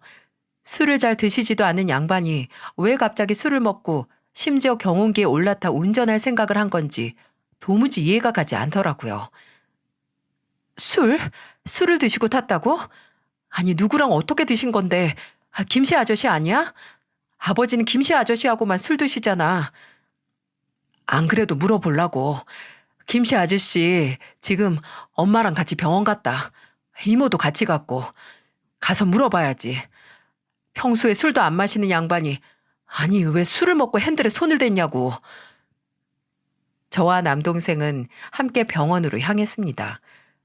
그곳에는 참담한 표정의 김씨 아저씨와 울고 있는 어머니를 달래고 있는 이모가 계셨어요. 도착한 저와 남동생은 어머니를 붙잡고 울고 김씨 아저씨에게서 의사의 말을 전달받았어요. 아휴, 너희 아버지 경운기 밑에 오래 깔려 있었다고 한다. 거긴 왜 타갖고 이리 허무하게 가노? 아저씨, 혹시 저희 아버지랑 같이 술 드셨어요? 술? 그래, 묻기는 묵었지. 너희 아버지가 대낮부터 집에 와가 한잔 했다. 그런데 취할 정도도 아니고 진짜 입술만 딱 담근 정도인데 어서 더 먹고 탔는지 내가 알 리가 있나? 아저씨 댁에 가셨을 때 경운기를 타고 가신 거예요? 아니다. 거서 여기까지 얼마나 걸린다고. 그냥 걸어왔던 것 같은데. 저는 아버지의 급작스런 죽음에도 계속 머릿속을 맴도는 의문을 떨칠 수가 없었어요. 엄마, 그럼 아버지가 집으로 돌아오셔서 경운기를 끌고 나가신 거예요? 아이고, 나도 모른다. 그 양반 언제 들어왔다 나갔는지 집 안으로는 들어오지도 않고 그냥 끌고 나간 것 같은데 내는 그때 뒤뜰에 나가 있어서 소리도 못 들었다. 어머니는 눈물이 가득한 얼굴로 아버지의 마지막 모습을 더듬어 기억해 보셨지만 제대로 기억하지도 못하셨어요. 어머니는 끝내 울다가 기력이 다 떨어지셨는지 제대로 거동도 못하셨고요. 선정아, 너그 엄마 이대로는 안 되겠다. 내가 집에 데리고 가서 좀에 쉬게 할 테니까 너희들이 여기서 아버지 옆 좀 지켜라. 이모는 어머니를 모시고 잠시 본가로 내려가셨어요. 장례식 절차 전에 먼저 쉬고 오는 게 낫다고 판단을 하신 거죠. 그렇게 병원에는 저와 남동생 김씨 아저씨만 남게 됐습니다. 김씨 아저씨는 저희 조부모님이 계신 산소를 얘기하시며 아버지도 거기 모셔야겠다는 말을 하셨어요. 남동생은 일단 의사에게 아버지가 입고 계셨던 옷가지라도 받아와야겠다고 했습니다. 몇 시간 후에 여동생이 서울에서 내려왔네요. 애가 얼굴이 새하얗게 질려서 제 얼굴을 보자마자 무릎을 꿇고 울기 시작하더군요. 저희 자매는 그렇게 얼싸안고 한참을 울었어요. 지병도 아니고 예상치 못한 아버지의 죽음은 정말 실감이 안 날 정도로 너무나 충격적이었으니까요. 한참을 울다가 진정이 돼서 대기했다가 아버지의 사망 진단서를 발급받았네요. 저와 동생은 진단서를 나눠 손에 들고 앞으로 어떻게 할지 의논을 했습니다. 언니, 아버지는 그럼 할아버지랑 할머니 계시는 선산에 모시면 되나? 그건 먼저 연락을 해야 하는 거지. 아침에 군청에 연락해야지. 엄마는 어떻게 하시나? 농사 젓고 우리 집에서 같이 살자고 하면 들으시려나? 언니가 모시고 살게? 그럼 형부는? 이건 예전에 얘기 끝났어. 둘 중에 한 분 돌아가시면 모시고 오기로. 집도 가까우니까. 그렇다고 너나 민호가 모시고 살 수는 없잖아. 민호걔는 아직 결혼도 안 했고 너는 너무 멀리 사니까. 난 상관없는데 엄마가 서울살이만 괜찮다고 하시면 우리 집 근처에 어머니 사실 아파트 하나 마련해드려도 되고. 너 의사 남편 두더니 어째 스케일이 커졌다. 뭔 소리래. 엄마랑 아버지 땅 팔면 그 돈으로 해드리려고 했는데. 우리 아버지 불쌍해서 어쩌냐. 아니 왜 안 하던 행동을 해서 이렇게 가셔. 남는 엄마도 불쌍해서 어떻게 하고. 언니, 내가 아버지 장례 끝나면 며칠 엄마 모시고 해외여행이나 다녀올까? 아버지 생각 안 나는 데서 바람 좀 쐬면 여러모로 도움되지 않을까 싶어서. 엄마가 가신다고만 하면 좋지. 저와 여동생이 이런저런 앞으로의 계획에 대해서 얘기를 하고 있을 때 저 멀리서 남동생의 목소리가 들렸습니다. 누나! 누나! 저는 갑자기 저를 부르는 큰 목소리에 깜짝 놀랐죠. 야, 병원에서 왜 큰 소리야? 근데 너 얼굴이 왜 그래? 뭐야, 오빠, 누가 쫓아와? 다 큰 놈이 병원에서 뛰고 큰 소리 내서 잔소리 좀 하려는데 그냥 입이 꾹 다물어졌어요. 왜냐하면 여동생과 제 앞으로 다가오는 남동생의 얼굴이 새파랗게 질려 있었거든요. 아니 분명 새파랗게 질려 있다가 갑자기 제 손으로 머리카락을 벅벅 긁어 넘기면서 붉어지기도 하고 얘가 아버지 죽음에 큰 충격을 받아 제정신이 아닌 건가 싶었습니다. 그리고 계속해서 입을 달싹거리면서 뭔가 할 말이 있는 것처럼 구는데 속이 답답해져서 남동생에게 대체 왜 그러는지 물었어요. 뭔데? 너 왜 그러는데? 얼른 말해봐. 내가 정말 미치겠다, 미치겠어. 이게 무슨 일이고? 사람 답답하게 만들지 말고 빨리 말해. 무슨 일인데? 여동생이 답답해서 빽 소리를 지르자 남동생은 그제야 들고 있는 쇼핑백에서 뭔가를 꺼내더군요. 그거 아버지 옷이야? 사고 나셨을 때 입고 계셨던? 남동생이 쇼핑백에서 아버지의 옷이라도 꺼내나 싶었는데 제게 뭔가 건네는 남동생의 손에는 옷이 아닌 다른 게 들려있더군요. 바로 수첩이었어요. 아버지가 늘 가지고 다니시던 작은 검정색 가죽 수첩 말이죠. 이거 아버지 수첩이잖아. 이거 어디 있었어? 아버지가 가지고 계셨던 거야? 아버지 조끼 아가슴 주머니에 있더라. 근데 누나 한번 읽어봐라. 내가 말을 못하겠다. 대체 뭔데 그러는데 이게 뭐야? 답답하게 구는 남동생에게서 수첩을 가져온 저는 아버지의 손때가 묻은 낡은 수첩을 펼쳐보았습니다. 앞에 몇 장은 아버지 농사와 관련된 메모가 몇 개 있었고 그 다음부터는 아버지가 쓴 일기가 있었죠. 거의 맨 뒷장까지 그득그득 적힌 일기는 앞에 몇 자만 읽어도 그 자리에 주저앉을 뻔했었네요. 9월 26일. 초저녁부터 순천이가 집으로 와서 막걸리 한 잔 했다. 선정엄마가 두부김치를 해줬는데 내리 먹고 마시다가 그대로 잠이 든 것 같다. 잠들기 전에 순천이가 이놈은 막걸리 한 통을 채우는 꼴을 못 봤다. 라고 웃는 걸 들은 것 같다. 그렇게 한동안 있다가 주방에서 떨그럭떨그럭거리는 소리에 설핏 잠에서 깼다. 선정 엄마가 설거지를 하나 하고 무거운 눈을 들어 올리는데 나는 거실에 누워있고 주방 모습이 여실히 눈앞에 들어왔다.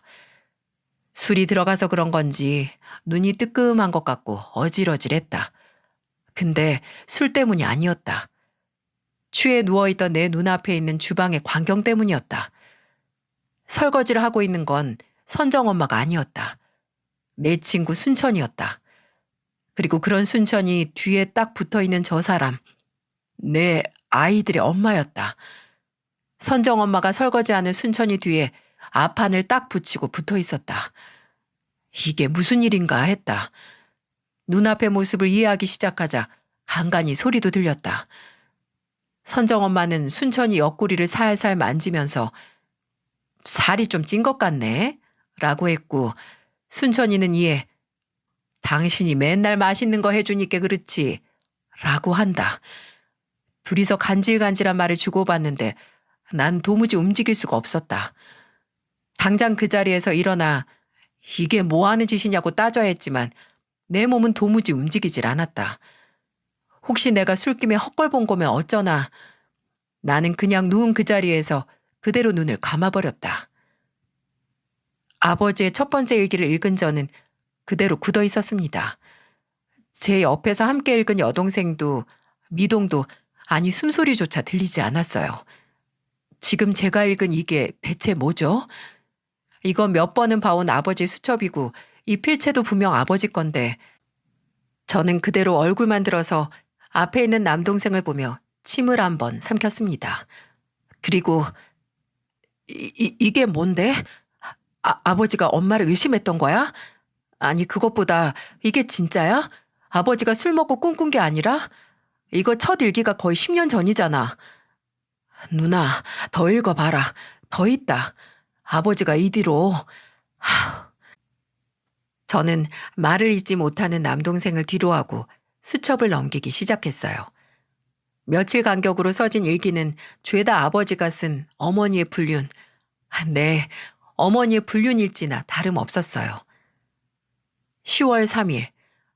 미용실 간다던 사람이 안 와서 혹시나 하는 마음에 그 사람이 가는 미용실에 찾아갔다. 미용실 아줌의 말이 오늘 가게 안 왔단다. 환장할 노릇이다. 전화로 전화해서 받질 않아서 집에서 내리 기다렸다. 밤이 돼서 집에 오더니 뻔뻔한 얼굴로 머리하고 왔단다. 매일 가는 그 집으로 갔냐고 물으니 거길 가지 요 조그만 동네 어딜 가냐고 하더라. 계속 안 좋은 생각이 들어 큰일이다. 10월 14일. 오늘은 큰 마음 먹고 외출한다던 선정 엄마의 뒤를 쫓아갔다. 그 사람 앞에서 내 친구랑 바람났냐고 물을 수가 없다. 앞에서는 차마 입이 안 떨어진다. 내 눈으로 확인해야겠다 싶어서 미행을 했다. 선정 엄마는 버스를 타고 한참을 가다 생전 처음 와보는 동네에 내리더라. 골목으로 들어가 어느 건물로 들어가길래 따라가 보니 아뿔싸 다방이다 다방. 친구 모임을 이렇게 으슥한 다방에서 하나 이런 생각을 하고 있는데 선정 엄마가 나비처럼 하늘하늘 날아가 앉는 곳은 먼저 와서 기다리고 있던 내 친구 순천이의 옆자리였다. 순천이는 먼저 와서 그 다방에서 선정 엄마를 기다리고 있었던 거다. 이제 더 이상 부정할 수 없게 됐다. 사이좋게 나란히 앉아 팔짱을 낀 두 사람을 보며 생각했다. 내 마누라와 나의 가장 친한 친구가 바람을 피우고 있다. 11월 30일. 점심때부터 외출한 선정 엄마도 순천이도 연락이 안 돼서 하루 종일 속이 타들어갔다. 둘 다 연락이 안 되는 날에 나는 이렇게 집에서 속만 끓이고 있다. 처량하다. 이해할 수가 없다. 다른 사람도 아니고 순천이가, 내 마누라가 순천이랑 땅 사기 당했을 때 단 한 번의 고민도 하지 않고 대뜸 본인 통장을 쥐어준 게 바로 순천이다. 더 이상 뭐가 뭔지 잘 모르겠다. 지금까지 내가 살아오면서 얻은 보물 2개가 있다면 가족과 친구뿐인데 그 2개가 나란히 흔들고 있는 것 같다. 몇십, 몇백 개 일기 앞에서 저는 뭐라고 형용할 수 없는 감정이었어요. 아버지의 착각이 아닐까, 아버지가 뭔가 잘못 알았겠지 하는 생각과 동시에 우리 어머니가 이런 걸 보고 혼자만 속 썩였을 아버지를 생각하니 당장 가슴이 미어지기도 하더라고요. 그리고 더 미칠 노릇은 저희 아버지께서 위암으로 투병 중이었을 때 쓰인 일기도 있다는 겁니다. 6월 3일, 위암 판정을 받았다. 속이 타들어가던 게 선정 엄마의 바람 때문이 아니라 암세포 때문이었을까? 일찍이 가서 발견해 천만 다행이었다. 선정 엄마는 당장 병원에 입원하자고 한다. 사람 붙여줄 테니 걱정 말라고. 내가 걱정하는 게 그게 아니라는 걸 이 사람은 알기나 할까? 내가 없는 틈에 순천이 그 자식과 아예 살림을 차리는 건 아닌지 걱정을 하고 있는데. 7월 21일 병원에만 있으면서 병원밥만 먹으니 입맛이 아주 뚝뚝 떨어진다. 그래서 선정 엄마한테 연락을 해서 반찬 몇 개만 가져다 달라고 하니 본인은 바쁘다고 나중에 간다는 소리만 해댄다. 안 온 지가 일주일은 다 되어 가는데 오늘도 나중에 소리만 하니 속이 쓰리다. 내가 병원에 처박혀 있으니 그 사람 얼굴은 매일같이 반질반질해진다. 장애물 같은 남편이 알아서 비켜주니까 순천이랑 손뼉 치며 놀고 있겠지. 매번 오는 선정이랑 민호 얼굴 보기가 점점 힘들어진다. 희정이 전화를 받아도 오래 얘기를 못하겠다. 애들 앞에서 웃기도 힘들고 이 몸으로 더 이상 비밀을 간직하고 있기도 버겁다. 그리고 거의 끝장에 있는 아버지의 메모에 저는 간신히 버티던 이성의 끈을 놓고 바닥에 주저앉았어요. 아버지는 흐릿한 글씨체로 이렇게 적어 놓으셨죠. 그 무엇보다 무서운 건 하나뿐인 아내를 잃는 것도 50년지기 친구를 잃는 것도 아니다. 그저 우리 아이들이 걱정이다. 애들이 아내 관수도 못한 무능한 아버지라고 생각할까. 그게 제일 두렵다. 가정도 못 지킨 애비 취급할까봐 가장 무섭다. 뭐라 용기 내어 해결도 못하는 못난 애비라 아이들에게 너무 미안하다. 아버지의 글은 저를 주저앉혔어요. 아무 말도 못하는 저와 여동생에게 남동생은 주먹을 바르르 떨더니 또 쇼핑백에서 뭔가 꺼내 저희에게 넘겼어요. 그건 바로 액정이 다 나가 있는 아버지의 휴대폰이었죠.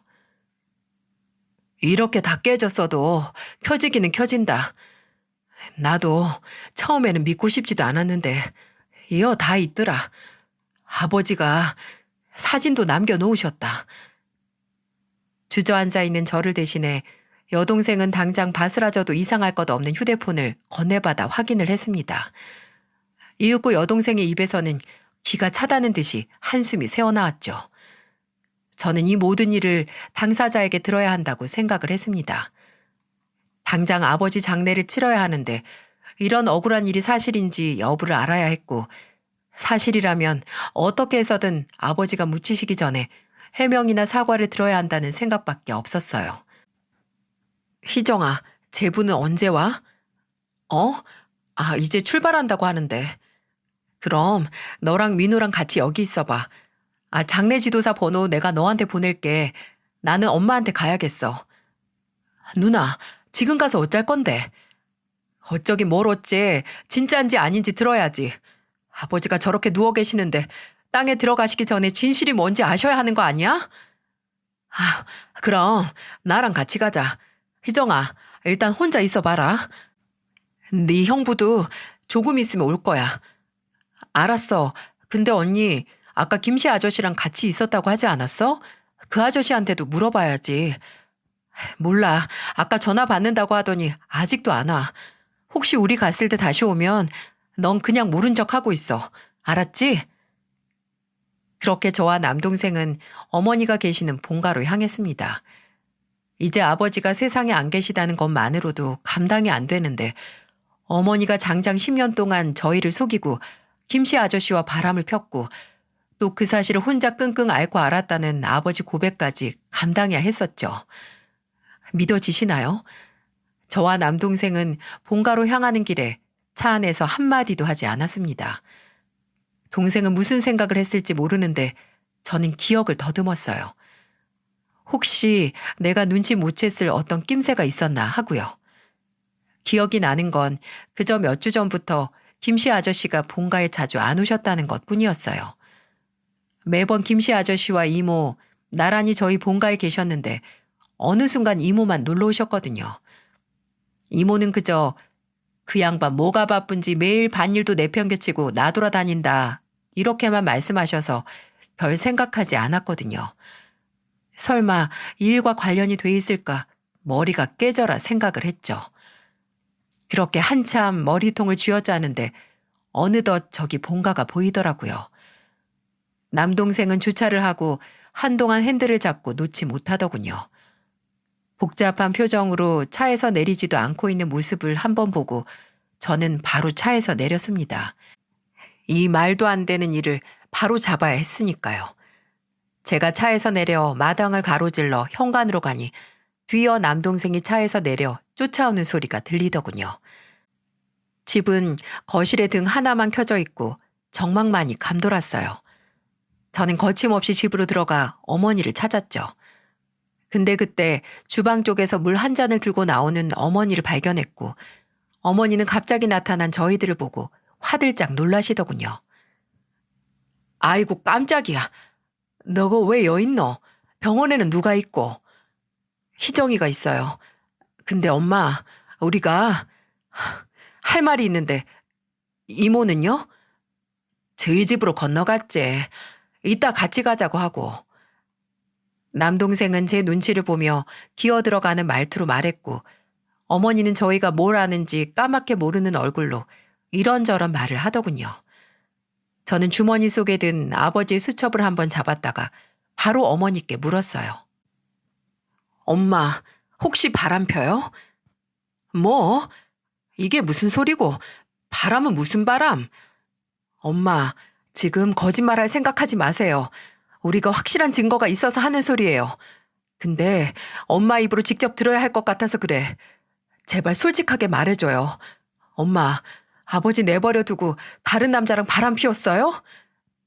얘는 이상한 소리 하지 마라. 내가 바람을 피우기는 뭘 바람을 피워. 아휴, 이제 와서 얘기하는 건데 네가 아버지 투병하고 나서 사람이 예민해져가 나한테 아주 의처증 마냥 굴었다 아이가. 내가 그래도 사람이 아팠으니까 하고 이해하고 넘어갔는데 니들이 그 인간 사고 나기 전에 무슨 말을 들었는지 몰라도 죄다 상상이다 상상. 아휴, 어떻게 아버지 돌아가신 날 이런 말 할 수가 있노? 그런 일 없다고 말도 안 된다고 단호하게 말하는 어머니를 보고 솔직히 아까 차에서는 이런 부정을 바라기도 했습니다. 어머니가 아니라고 하면 그만이니까요. 하지만 제 눈으로 직접 증거를 본 이상 물러설 수 없었습니다. 저는 그대로 아버지 휴대폰을 켜서 어머니 얼굴에 들이밀었어요. 아버지가 직접 찍은 둘이 팔짱을 끼고 몸을 밀착시키고 있는 어머니와 김씨 아저씨의 모습을 말이죠. 눈을 가느다랗게 뜨고 먼지 보는 어머니는 그대로 입을 손으로 틀어막고 놀라시더군요. 그리고 한탄처럼 언제 저런 걸 찍었어 하고는 눈만 도르르 굴렸습니다. 그걸 본 남동생이 이렇게 말했어요. 어머니, 대체 어떻게 그러실 수 있어요? 아니 바람을 펴도 김씨 아저씨랑 정말 미쳤어요? 아버지가 불쌍하지도 않냐고요. 울분에 차 고함을 지른 남동생의 말에 어머니는 눈을 한번 질끈 감더니 꼭 다물고 있던 입을 열었어요. 내가 잘못했다. 나도 정말 너무 힘들어서 그랬다. 너희 아버지 암 걸리고 병원에 있을 때 그거 뒤치다거리 하느라고 몸도 마음도 이 엄마가 많이 지쳤어. 그때 도움 준 게 김씨 그 양반이다. 내가 무슨 힘이 있나. 힘들 때 옆에서 잘해주는 사람한테 마음이 조금 기울어지지. 근데 그게 다다. 진짜 잠깐 만나고 말았다. 참말이다. 저는 그렇게 말하는 어머니 앞에 이번에는 아버지의 수첩을 들어보이며 이렇게 말했어요. 진짜 엄마 끝까지 거짓말이네요. 여기까지 와서 우리한테 어쩜 이러실 수 있어요? 엄마, 김씨 아저씨랑 만난 지 거의 10년이 다 돼가잖아요. 아버지 위안 판정받기 훨씬 전에 아버지 일기에 다 있어요. 그리고 여기 사진 찍힌 날짜도 한 달 전 것도 있어요. 한 달 전. 어머니, 너무하신 거 아니에요? 아버지가 어머니한테 뭘 못했어요. 친구라곤 하나밖에 없고 술도 안 좋아하는 양반이 늘 가족들하고 붙어서 가족들만 보고 살았는데 근데 그 하나뿐인 친구랑 바람이 나요? 너희는 이 문제를 지금 이렇게 꺼내야겠나? 아버지 돌아가신 날? 이 애미가 얼마나 힘들지 생각도 안 하고 그저 니들 술 먹고 사고 내서 죽은 아버지만 불쌍하다 이거가. 남동생과 제가 한 번에 몰아붙이자 이제 변명할 생각도 하지 않으시는지 눈에 핏발을 세우고 소리를 지르는 어머니. 정말 기함을 했습니다. 이제 아버지도 안 계시니 걸릴 것도 없다는 생각이었을까요? 저는 어머니의 마지막 말을 듣고 넌지시 물었습니다. 엄마, 아버지 술 먹고 경운기 끌고 나가는 거 봤어요? 못 봤어요? 엄마랑 바람난 김씨 아저씨랑 술 마시고 경운기 끌고 나갔는데 그거 봤냐고요? 못 봤냐고요? 제 물음에 집안은 한순간의 정막만 감돌았습니다. 남동생은 숨죽여 어머니의 대답을 기다렸고 어머니는 21번 꼴딱 삼키더니 메마른 입술을 열었죠. 못 봤어. 그 양반 집에 들어온 건 봤는데 난 술 마신지 몰랐다. 술 냄새도 안 났고 얼굴도 멀쩡해 보였다니까. 그냥 나 한번 빤히 보더니 그대로 나가는데 내가 그걸 어떻게 아노? 머리가 띵 하고 울렸습니다. 본인의 아내와 바람난 친구와 술을 먹고 집에 와서 바람난 아내를 한 번 보고 나간 아버지의 마음이 이루 말할 수 없을 정도로 제게 밀려 들어오는 기분이었어요. 그 절망감과 비참함, 저는 참지 못하고 어머니에게 소리를 질렀어요. 어머니가 아버지 죽인 거예요. 어머니가 그 인간이랑 바람만 안 났어도 우리 아버지 그렇게 허무하게 가진 않았어. 이제 우린 고아나 마찬가지예요. 하나뿐인 아버지 그렇게 가시고 10년간 가족들 속여가며 딴 남자 만난 어머니는 없는 걸로 할 테니까. 선정아, 내 이름 부르지도 마. 그리고 어머니, 아니 당신이랑 그 인간 둘 다 우리 아버지 장례식에 얼굴 비칠 생각도 하지 마. 오면 바로 내가 세상에 있는 창피란 창피는 다 주고 쫓아낼 테니까. 일말의 염치가 남았으면 그 꼴도 보기 싫은 더러운 낯짝 보이지도 마. 알아들어? 저는 그대로 집을 나왔습니다. 남동생도 바로 저를 쫓아나와 운전대를 잡았죠. 저희는 바로 병원으로 향했고 저희 둘의 마음은 갈기갈기 찢겨 있었어요. 그저 혼자 외롭게 타들어간 속이 아물 새도 없이 눈 감고 있는 아버지 생각만 났네요. 병원에 도착하자 제 남편과 제부 그리고 장례 지도사가 와 있었어요. 저희는 바로 아버지의 장례식을 시작했습니다. 조용히 무슨 일이 있었냐 묻는 여동생에게 남동생은 아버지 일기에 나온 게 모두 진실이고 앞으로 어머니를 없는 사람 취급할 거라고 했죠. 여동생은 그 말을 듣고 참담한 표정으로 고개를 끄덕였어요. 새벽에 장례식은 시작됐습니다. 친지들에게 연락을 돌리고 빈소를 마련하면서 내내 끔찍한 두통에 시달렸어요. 그 새벽에 먼 곳까지 오는 사람들은 가까이 사는 친지들과 동네 사람들이 전부였죠. 빈소를 방문한 조문객들은 하나같이 저의 어머니를 찾더라고요. 그도 그럴 것이 사이가 소원한 것도 아닌 부부가 배우자의 장례식 자리를 지키고 있지 않으니 이상해 보이긴 했을 거예요. 저희 셋은 그 물음에 아무 말도 하지 않고 그저 말을 돌릴 뿐이었습니다. 그때는 어머니에 대한 얘기는 전혀 입에 담고 싶지 않았어요. 그렇게 점점 시간이 가면서 빈소 조문객이 늘어나기 시작했어요. 온 동네 사람이 다 모인 것 같았죠. 새삼 저희 아버지가 얼마나 괜찮은 분이셨는지 실감하게 됐었네요. 근데 끝까지 그런 취급을 받고 혼자 그런 아픔을 감춘 상태에서 가시다니 정말 아버지 영정사진을 바라보지 못하겠더라고요. 빈소가 사람으로 반쯤 차갈 때쯤 저를 다급하게 부르는 남동생의 목소리가 들렸습니다. 누나, 저기. 육개장을 퍼담다가 남동생이 턱짓을 한 곳으로 눈을 돌리니 그곳에는 다시는 보고 싶지 않은 인간 2명이 떡하니 신발장 앞에 서 있더군요. 바로 어머니와 김씨 아저씨, 그리고 이모와 이모딸 혜숙이까지 4명이 나란히 들어오는데 제 눈에는 그저 그 2명, 어머니와 김씨 아저씨 2명만 들어왔어요. 제가 그 2명에게서 눈을 떼지 못하고 있으니 남동생은 귓가에 대고 작게 물었습니다. 어쩔 거야? 어쩌긴 뭘 어째, 쫓아내야지. 저는 손에 육개장이 묻은 국자를 든 채로 빈소 입구로 향했어요. 어머니는 왜 이제 오냐고 다가와서 묻는 친척들과 동네 사람들에게 뭐라 말을 하고 있었죠. 저는 그대로 나란히 서 있는 김씨 아저씨와 어머니 사이로 제가 든 국자를 던졌습니다. 엄마야, 이게 뭐고? 선정아, 이게 뭐 하는 기고? 언니. 제가 던진 국자 때문에 한순간 장례식장은 고요해졌습니다. 그대로 바닥에 떨어진 국자만 요란한 소리를 낼 뿐이었죠. 저는 제게 뭐 하는 짓이냐고 묻는 어른들 말에 대꾸도 하지 않고 그 둘만 쳐다보면서 말했어요. 여기가 어디라고 와요? 내가 분명히 오지 말라고 했지. 제 고함에 어머니는 한순간에 사색이 됐고 뭔가 어머니에게 들은 건지 김씨 아저씨는 놀랐다기보다 당혹스러운 낯빛을 하고 있더군요. 그저 옆에 있던 이모와 혜숙이가 당황해서 저를 말릴 뿐이었어요. 야, 선정아, 너 지금 뭐 하는 거야? 선정아, 네 지금 뭐 하는 기고? 무슨 일인데? 술렁거리는 장례식장에서 저는 그저 김씨 아저씨와 어머니를 번갈아 가면서 보고 물었습니다. 내가 말해요? 내가 지금 왜 이러는지? 선정아, 일단 들어가자. 들어가서 얘기하자. 저를 달래면서 빈소 안으로 들어오려는 김씨 아저씨를 보고 저는 몸을 던져 입구를 막았습니다. 옆에 있던 남동생도 그런 김씨 아저씨를 제지하고 여동생도 곧 제 뒤로 따라왔죠. 들어가긴 어딜 들어가.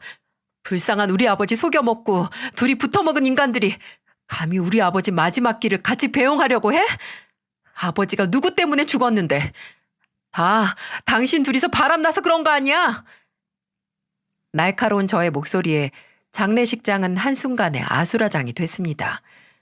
이모는 제 팔을 잡고 그게 대체 무슨 말이냐고 했고 혜숙이는 사색이 됐죠.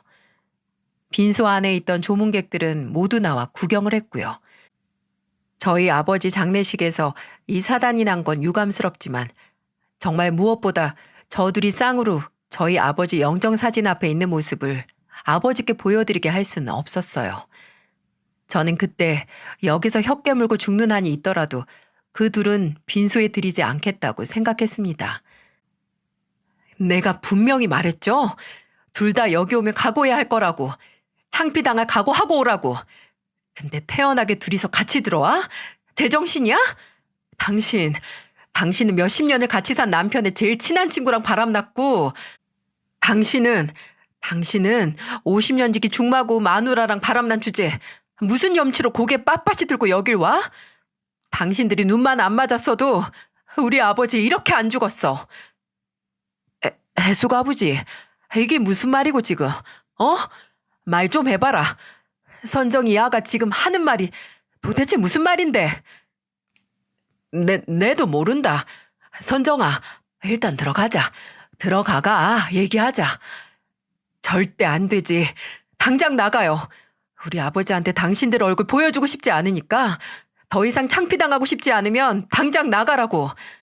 선정아, 너 지금 제정신이야? 너희 아버지 빈소에서 이 난리를 치고 싶어? 어머니 말 참 잘하셨네요. 그럼 우리 어머니는 아버지 버리고 뒤에서 아버지랑 가장 친한 친구랑 바람나고 싶었어요? 우리가 빤히 옆에 있는데? 아버지가 다 알고 계셨는데. 남동생의 말에 어머니는 합주기 마냥 입을 꼭 다물고 얼굴만 시뻘개졌습니다. 김씨 아저씨는 와 미치겠네라고 말하면서 한숨만 푹푹 쉴 뿐이었죠. 우리는 이제 어머니 없는 셈 칠 테니까 알아서 사세요. 계속 저 인간이랑 뒤에서 만나든 혼자 살든 아무런 상관 안 할 테니까 이제는 가족 눈치 보지 말고 편히 바람이나 피우면서 살아요. 민호야, 너 진짜. 희정이 너도 같은 생각이가? 이 불쌍한 애미를 이런 취급하는 게? 불쌍하긴 누가 불쌍해요. 여기서 불쌍한 건 아버지랑 우리 셋뿐이에요. 엄마가 이렇게 만든 거예요. 10년 동안 바람 피운 거 이제야 돌려받는 거라고요. 한순간에 저희 남매에게 버림받은 어머니는 당장에라도 쓰러질 몰골이었어요. 저는 마지막이다 하고 이렇게 말을 했죠. 가세요. 가서 2번 다시 우리 눈앞에 띄지 마세요. 연락도 하지 말고 죽은 인간처럼 지내요. 나는 당장 당신이란 인간 배에서 태어난 것만으로도 치가 떨리니까 이대로 우리 인생에서 나가라고요. 분이 풀리지 않아 부들부들 떠는 저를 보고 어머니는 그대로 고개를 떨구더니 휘청거리면서 장례식 건물을 나갔습니다. 그 뒤를 김씨 아저씨가 눈치를 살살 보면서 따라갔네요. 더러운 인간들. 근데 그때 제 눈에 이모와 해숙이가 들어왔어요. 이모는 등을 보이며 나가는 김씨 아저씨를 보고 굳어 있으셨어요. 해숙이가 뭔지 모를 표정으로 저를 한번 보더니 이모를 감싸 안고 나가더라고요. 참, 내가 못할 짓을 했구나 하는 생각이 들더군요. 저는 남편과 제부가 소란스러워진 빈소를 정리하고 있을 때 동생들 손을 잡고 아버지 영정사진 앞으로 갔습니다. 그리고 천천히 무릎을 꿇었어요. 인자하게 웃고 있는 아버지 사진 앞에서 저는 벌벌 떨리는 목소리로 말했습니다. 아버지 정말 죄송해요. 근데 정말 이렇게 안 하면 우리 아버지 억울해서 눈도 못 감으실까봐 무서워서 그랬어요. 불쌍한 우리 아버지 정말 죄송해요. 지금까지 아버지 상처도 모르고 이 못난 자식들이라서 정말로 죄송해요. 저는 제대로 말도 못하다가 넘어가는 소리를 내며 엎어져 울었고 남동생과 여동생은 그런 저를 보다 제 옆에 함께 무릎을 꿇었습니다. 저희 남매는 그렇게 눈먼 장님 마냥 아버지의 심정을 몰랐던 걸 한참 무릎 꿇고 빌었네요. 저희 아버지께서 이런 못난 남매를 용서해 주셨을까요? 남은 장례식 동안 어떻게 눈을 뜨고 있는지 모르겠습니다. 입관식에서 몸에 있는 수분이 다 빠져나가라 울고 그 후에는 껍데기만 남은 것처럼 이리저리 움직이기만 했죠. 나중에 남편이 당신이 그때 어떻게 버텼는지 아직도 모르겠다고 하더군요. 물도 잘 마시지 않았거든요. 아버지를 선산에 모시고 나서야 제 5살 난 아들이 미음을 퍼서 넣어주길래 뭘 먹기 시작했어요. 저도 남동생도 또 여동생도 한동안 제정신이 아니었어요. 남동생은 어머니가 안 계실 때 아버지 물건을 몇 개 정리해 가지고 와서 저와 여동생에게 보여줬어요. 그리고 버릴 건 버리고 태울 건 태우고 또 간직할 건 간직해서 처리했죠. 마음 같아서는 어머니를 아버지와 서류상 남남의 관계로 만들고 싶었지만 아버지가 돌아가신 마당에 불가능한 일이었습니다. 아직도 그걸 하지 못했다는 것 때문에 자다가도 벌떡 일어나네요. 친척들에게서는 대체 무슨 일이냐고, 이렇게 어머니랑 안 보고 살 거냐고 연락이 지금도 온답니다. 저는 우리 가족 일이니까 우리가 알아서 할 거라고 말만 했네요. 어머니는 몇 번 저희에게 연락을 해왔습니다. 저희 남매가 다 차단을 해서 연락을 받지 않자 제일 만만한 제가 아는 식당까지 찾아오셨네요. 저는 동네뿐만 아니라 경상도 전체에서 얼굴도 들고 다니지 못하고 싶냐고 했고 어머니는 말 한마디 떼지 못하고 갔습니다. 아버지 장례식에서 그 난리를 치고 후회하지 않겠다 다짐했는데 단 한 가지 제가 후회하는 점은 바로 이모와 해숙이 앞에서 그 꼴을 보였다는 거였어요. 저는 몇 날 며칠을 고민하다 해숙이에게 미안하다는 메시지를 보냈습니다. 내가 당장 우리 가족만 생각해서 그랬다고, 너와 이모에게도 상처를 줘서 너무 미안하다고 말이죠. 그리고 하루 뒤에 해숙이에게 연락이 왔더군요. 한번 얼굴 보자고 말이죠. 저는 곧바로 날을 잡자고 했고 그렇게 만난 해숙이는 퀭한 얼굴로 나타났어요. 그걸 보고 더 죄책감이 들었었네요. 저는 그런 해숙이 앞에서 어렵게 입을 뗐습니다. 잘 지냈어? 이런 말 묻는 것도 이상하다. 그치? 그러네. 너나 나나 제대로 지냈을 리가 없는데. 미안해. 그날 그런 모습 보여서 너랑 이모가 무슨 잘못이 있다고. 특히 이모한테는 그렇게 전하면 안 됐는데. 그래, 그렇게 전하면 안 되지. 우리 엄마가 널 얼마나 예뻐했는데. 정말 미안하다. 근데 지금은 알게 해줘서 고마워하고 있어. 어? 사실 엄마도 몇 달 전부터 이상하다고 생각하셨대. 아버지가 몇 날 며칠 집을 비우기도 하셨거든. 일도 통 안 하시고. 그래서 그냥 기우다 하고 불안하게만 생각하셨는데 그 불안을 네가 깨준 거지. 아휴, 진짜 내가 그랬으면 안 됐는데 이모한테 정말 죄송하다고 전해줘. 내가 당장 이모를 찾아뵐 낯도 없다. 우리 엄마는 너희 남매 걱정하시더라. 그래, 이모라면 그러고도 남지. 정말 이모답다. 우리 엄마, 아빠랑 이혼하신대. 뭐? 정말? 어, 내가 설득하긴 했지만, 뭐 마지막 결정은 엄마가 하셨지. 아버지는 울고불고 매달리는데, 어머니가 이제 완강하셔. 야, 그래도 좋겠다. 우린 이제 부모님 이혼시키고 싶어도 못하는데. 그것도 그렇네. 아휴, 진짜 어쩌다가 이렇게 됐을까? 그러게, 어쩌다가 이 지경까지 왔네. 너희 가족하고는 늘 좋은 기억뿐이었는데. 나중에 혜숙이에게 듣기로는 김씨 아저씨와 저희 어머니하고는 완전 끝난 것 같다고 하더라고요. 김씨 아저씨가 정말 끝났다고 제발 용서해달라고 하면서 이혼 과정 내내 끝까지 매달렸다고 하니까요. 왜 가정을 파탄내는 불륜 당사자들이 그 유난을 떨면서 만났다가 영원히 둘이 행복하게 사는 결말을 본 적이 없을까요? 그저 지들 가정만 다 망가뜨려 놓고 지들도 돌아서잖아요. 그리 애절한 세계의 사랑이면 끝까지 가던가요. 여동생은 변호사를 선임해서 아버지 땅과 재산도 어머니에게서 죄다 뺏어오자고 합니다. 근데 그 재산이라는 것도 제가 알기론 얼마 되지도 않고 땅도 혼자 농사를 짓지 못한 어머니가 팔아야 할 땅이니까 그냥 내버려 두자고 했어요. 이혼한 사이도 아닌데 그 재산을 다 가져오기도 힘들다고 했는데 여동생은 어떻게 해서든 가져오자고 이를 부득부득 갈았죠. 근데 앞으로 자식 3명한테 아무런 도움도 못 받고 살 건데 그 정도 재산은 있어야 살지 않겠어요? 여동생은 끝까지 우겼지만 저와 남동생이 반대해서 끝내 포기했네요. 어쩔 때는 참 저보다 독한 애 같아요. 또 혜숙이에게 전해 듣기로는 어머니와 김씨 아저씨 둘 다 얼굴을 들고 다니지 못한다고 합니다. 김씨 아저씨는 이혼을 하고 그 지역 생활을 아예 정리한다고 해요. 그도 그럴 것이 저희 아버지 장례식 후에 최소 몇 주간은 어머니와 김씨 아저씨의 불륜 사실이 그 동네 뜨거운 감자였거든요. 예민한 문제이긴 한데 여기저기 그 얘기를 안 하는 사람이 없는 수준이었으니까요. 동네 아이들까지 알고 있으니 말 다 했죠. 그래서 그런지 남동생은 발령만 바라보고 있네요. 아무래도 어머니와 같은 동네에 또 같은 지역에 경찰로 있으니 불편한가 봅니다. 이사할 집을 알아보고 있다는데 발령이 언제 날지 알 수 없어 답답하다고 합니다.